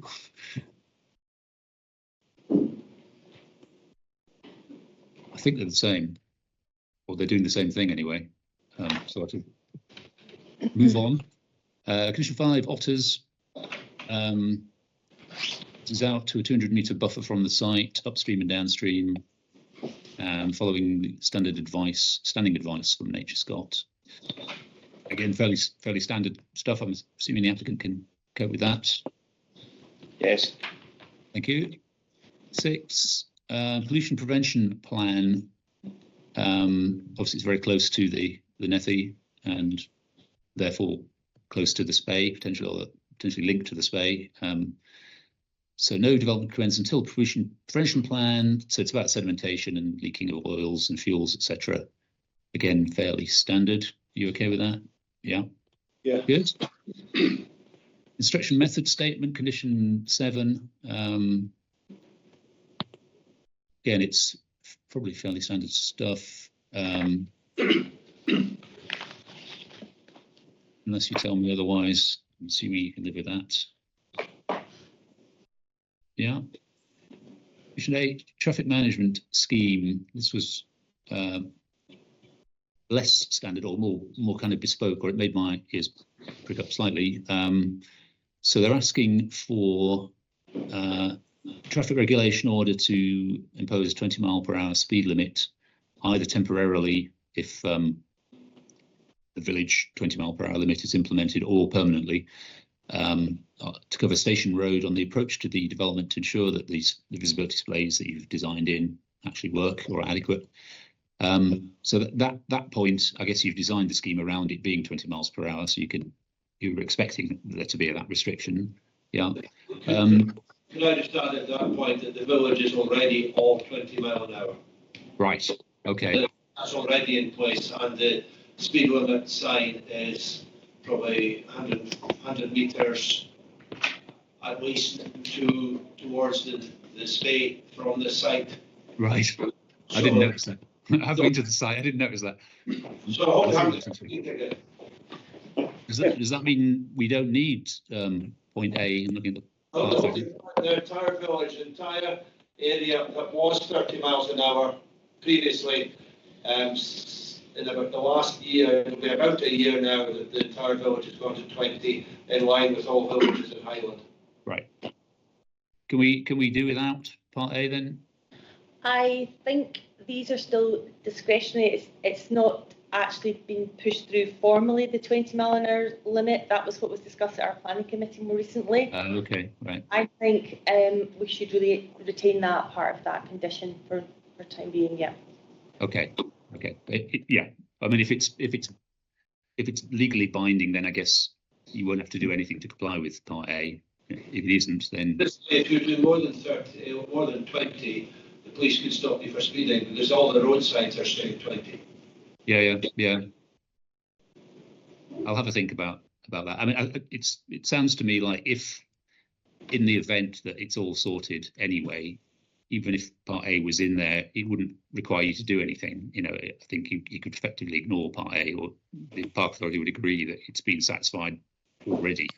But I can understand Park Authority saying, well, there's some doubt as to whether it is actually fully complete. So I hear what you say about the signs have gone in and what the police would do, but you know, if the necessary regulation order isn't in place, etc., then I can see why they might want to have it retained just to cover themselves. But I understand your points on that. Point B was of more interest to me. Design details for the provision of a new pedestrian link alongside Station Road, between the development site and existing roadside footways within the main village. That sounded quite onerous, but if you're happy with it, that's far be it from me. Well, I would rather not have to pay the cost of it, but we have had various consultations with the roads department and the roads engineer, and at the last meeting the roads engineer acknowledged that a lot of the responsibility was Highland Council's, and that he would expect them to contribute something towards it, but in the current economic climate that might not happen.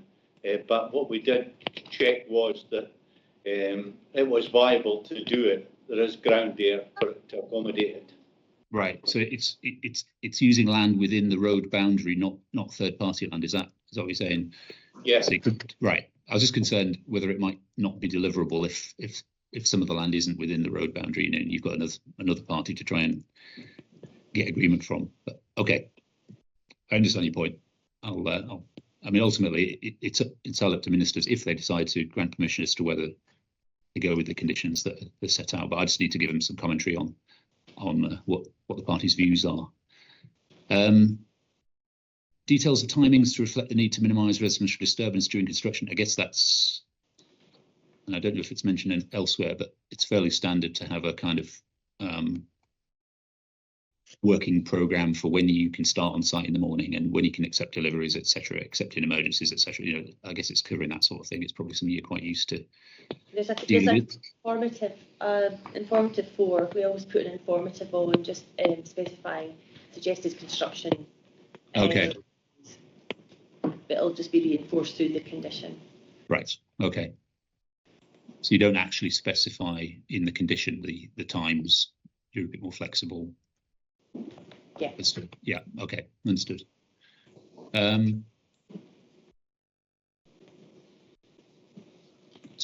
So what's my place now? Here we go. Condition 9, I think we're up to. Dust mitigation. Again, fairly standard in the event that it doesn't rain. Can be an issue with dust. Are you happy with that? Submitting details of dust mitigation and implementing it as required. Yeah. Yeah, we're not seeing that as a problem. Contamination. Again, it's a fairly standard contamination condition, I think, presumably based upon its previous uses as a coal yard and a station yard. Any problems with doing that ground investigation work? No, the previous applicant, when they made the application for the 6 large houses in the bunkhouse, had to complete a full contamination report, which was accepted and recognised at that time, and that contamination report is still current. Right. Okay. Okay, that's fine. And then detailed drainage design. Obviously, we've talked about. You've already thought about how the site's going to be drained, etc., and road drainage, etc. This is just requiring the details to be submitted. Affordable housing. So the requirement in the LDP is 25% of a site of this size, and that's all the Park Authority are suggesting is asked for. I appreciate your indication is that you'd like more of the site to be affordable in its broad sense. But I'm assuming that all the parties are just content with the standard condition saying 25% shall be, and any more than that would be a bonus, I guess. I appreciate that they're, by definition, they're smaller sized units, so they are more affordable than what has previously got consent for. But I just wanted to check that we're all content with the stipulation of 25% of them being in some form that is actually agreed as affordable by the Park Authority. So presumably it has a certain set of standards it requires, or stipulations as to price or tenure or whatever. But the requirement is 25% of the site would have to be agreed by the Park Authority. You're happy with that? Yeah, it's happy, and I mean, the ideal is, I think, to make them all, if we could make it work, affordable. But we've obviously we've never really met up with any of the housing associations yet. We've tried to contact them, but never very successfully. Right. So that is our intention. But again, it gets back to the economics.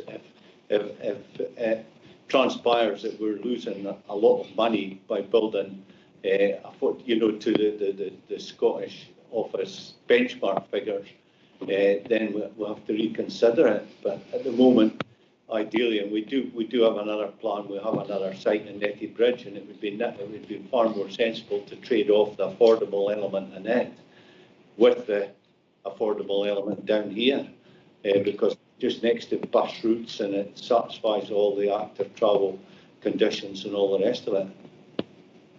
Fine. Okay. Next. Could I just come in there and say? Yes.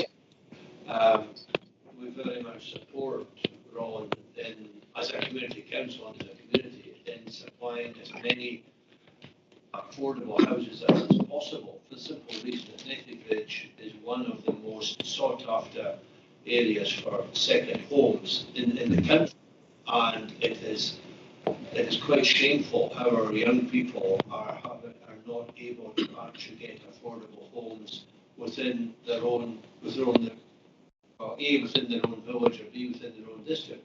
And other people from elsewhere have suggested, oh well, you could move to Inverness. Well, why should somebody that's got a local job in Nethy Bridge or Aviemore or Granton, why should they move away from home just to allow those with a lot deeper pockets to buy a second holiday home?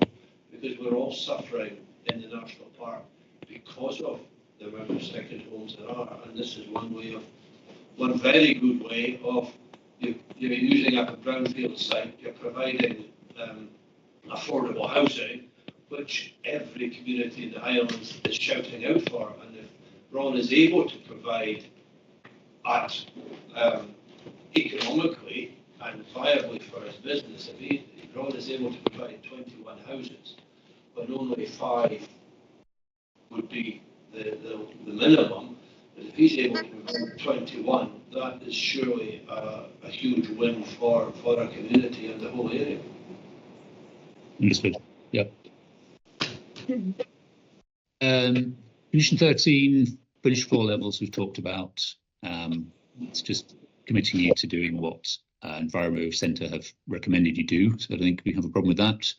Obviously, from SEPA's perspective, then that's based on a level that we don't accept. So from our perspective, that condition wouldn't protect the development from flood risk, and we wouldn't be clear what impact flood risk would be elsewhere, and we wouldn't be clear whether the site had access.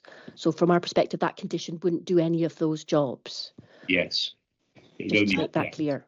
Can also, I'm a point of clarification maybe for me, that level as well, the 209.83, so far as I understand it, that came from the original flood risk assessment, which was based on a lower 200-year flow and a lower climate change allowance. So actually a total flow of 115 cumex, whereas now what I think we're working as is 139 cumex. I haven't seen any revised flood levels for the higher 200-year flows as the Enviro Centre proposed, or 200-year design flows. Flood levels for the flows that we would recommend. So we have gone back to look at the model and to double check that, Elaine, and I think that there's 2 main reasons why the levels haven't changed in that part of the Nethy as it flows past the site. One is the flooding mechanisms around the bridge. So when you add in more water into the model, it doesn't necessarily mean more water gets downstream. It means more water spilling out to the side, upstream of the bridge. And then also the lower floodplain on the opposite bank creates a sort of controlling spill level. So the water sort of preferentially flows that way. So that's why we didn't see a significant increase in water levels in the Nethy alongside the site.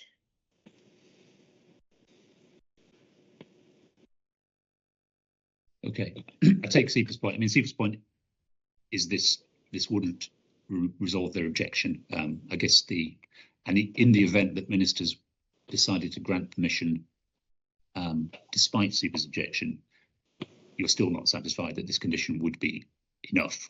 Yes, exactly that. We still think the people would be at risk of flooding.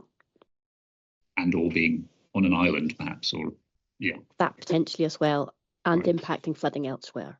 Right, understood. I'll make sure that point's made as well. Bat and bird boxes. I'm assuming nobody has a problem with providing those details to be provided. There's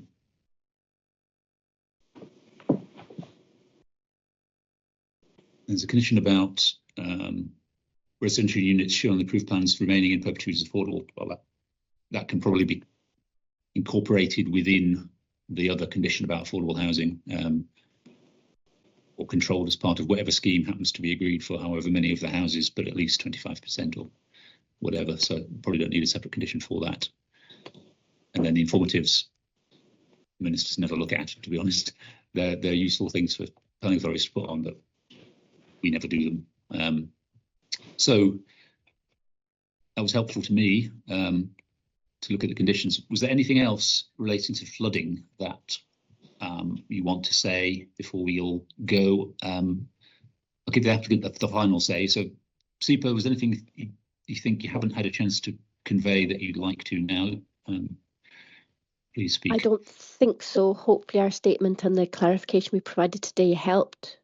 Elaine? Yeah, very helpful. Yeah, very helpful. No, there was nothing further I wanted to add on what we've already said. Great, thank you. Park Authority, anything you wanted to say? No, I don't think so. No, thank you. Any of the other village residents, I'll take you as a group, anything that needs to be said which hasn't been said? I don't think so, other than we're very keen to see this process go ahead, or this project go ahead, and we, with all the local evidence that we have and have provided through Ron and directly with yourselves, we see no reason whatsoever to take a flooding risk or consider that flooding could be a major issue of the area, or that the properties could even be flooded. We have provided through Ron and directly with yourselves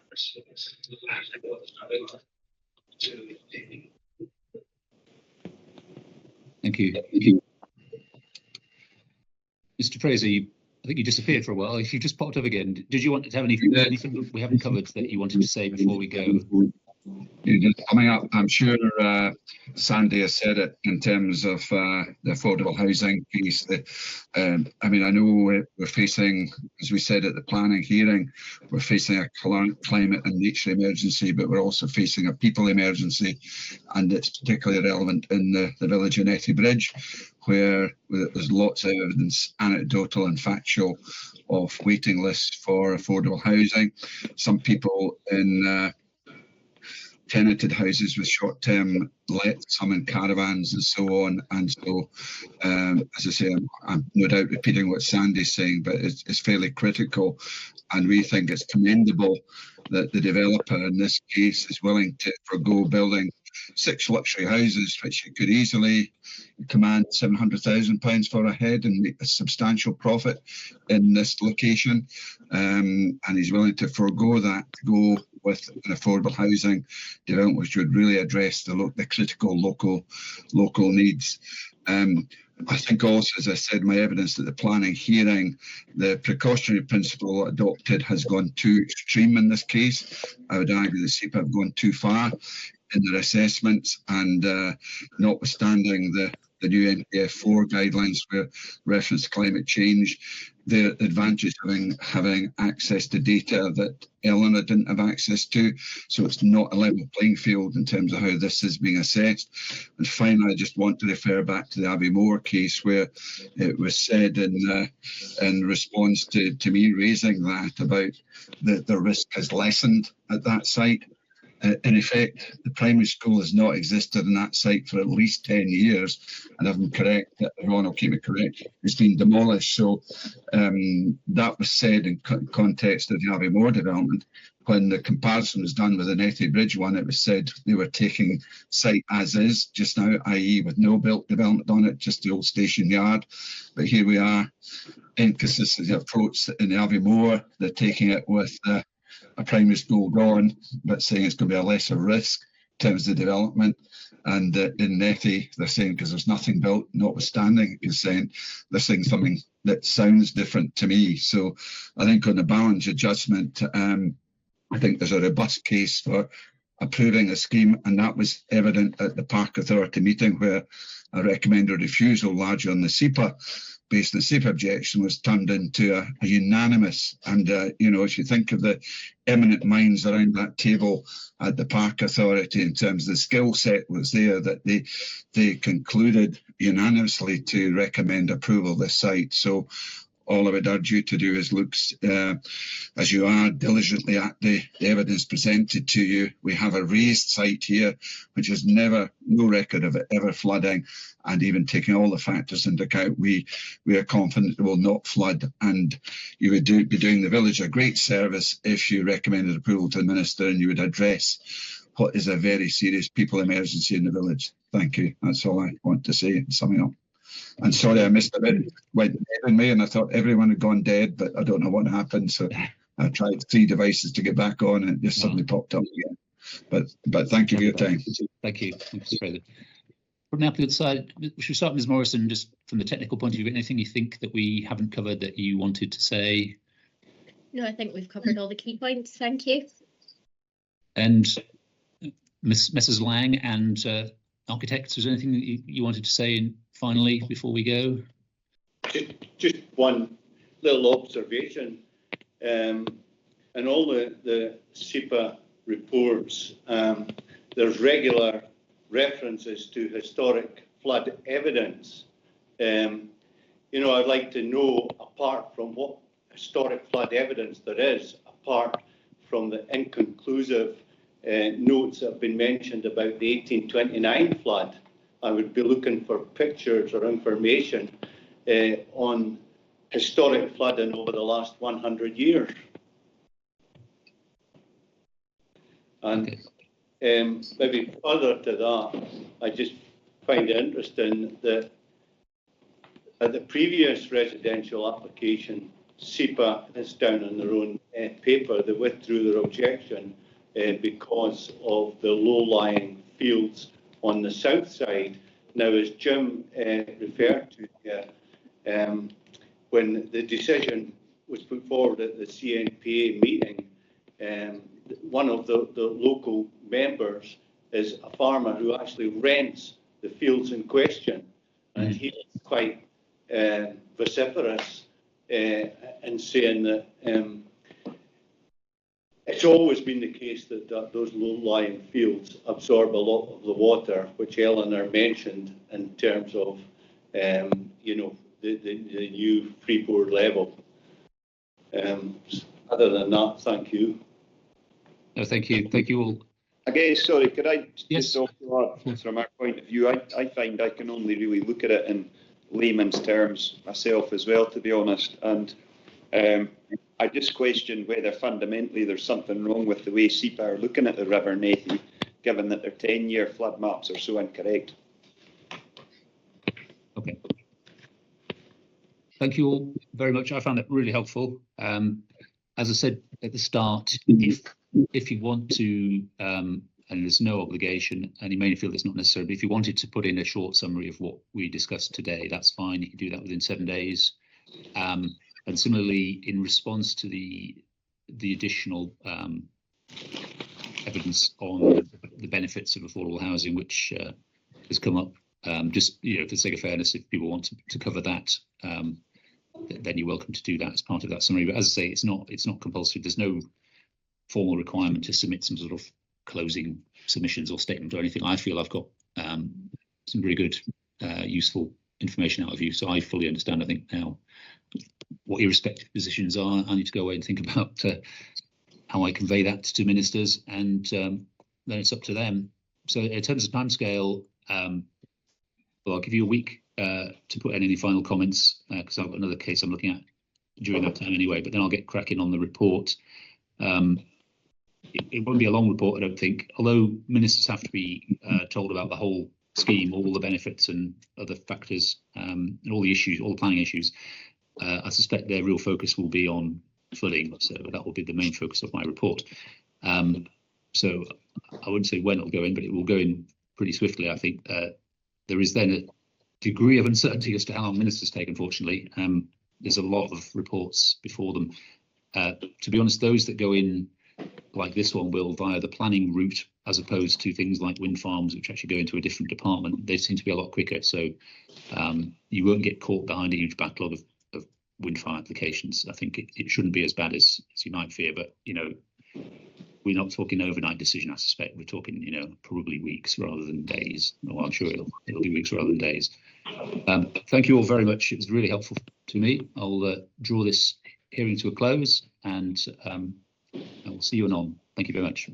Thank you. Bye-bye. Thank you. Thanks. Bye. Thank you. Bye.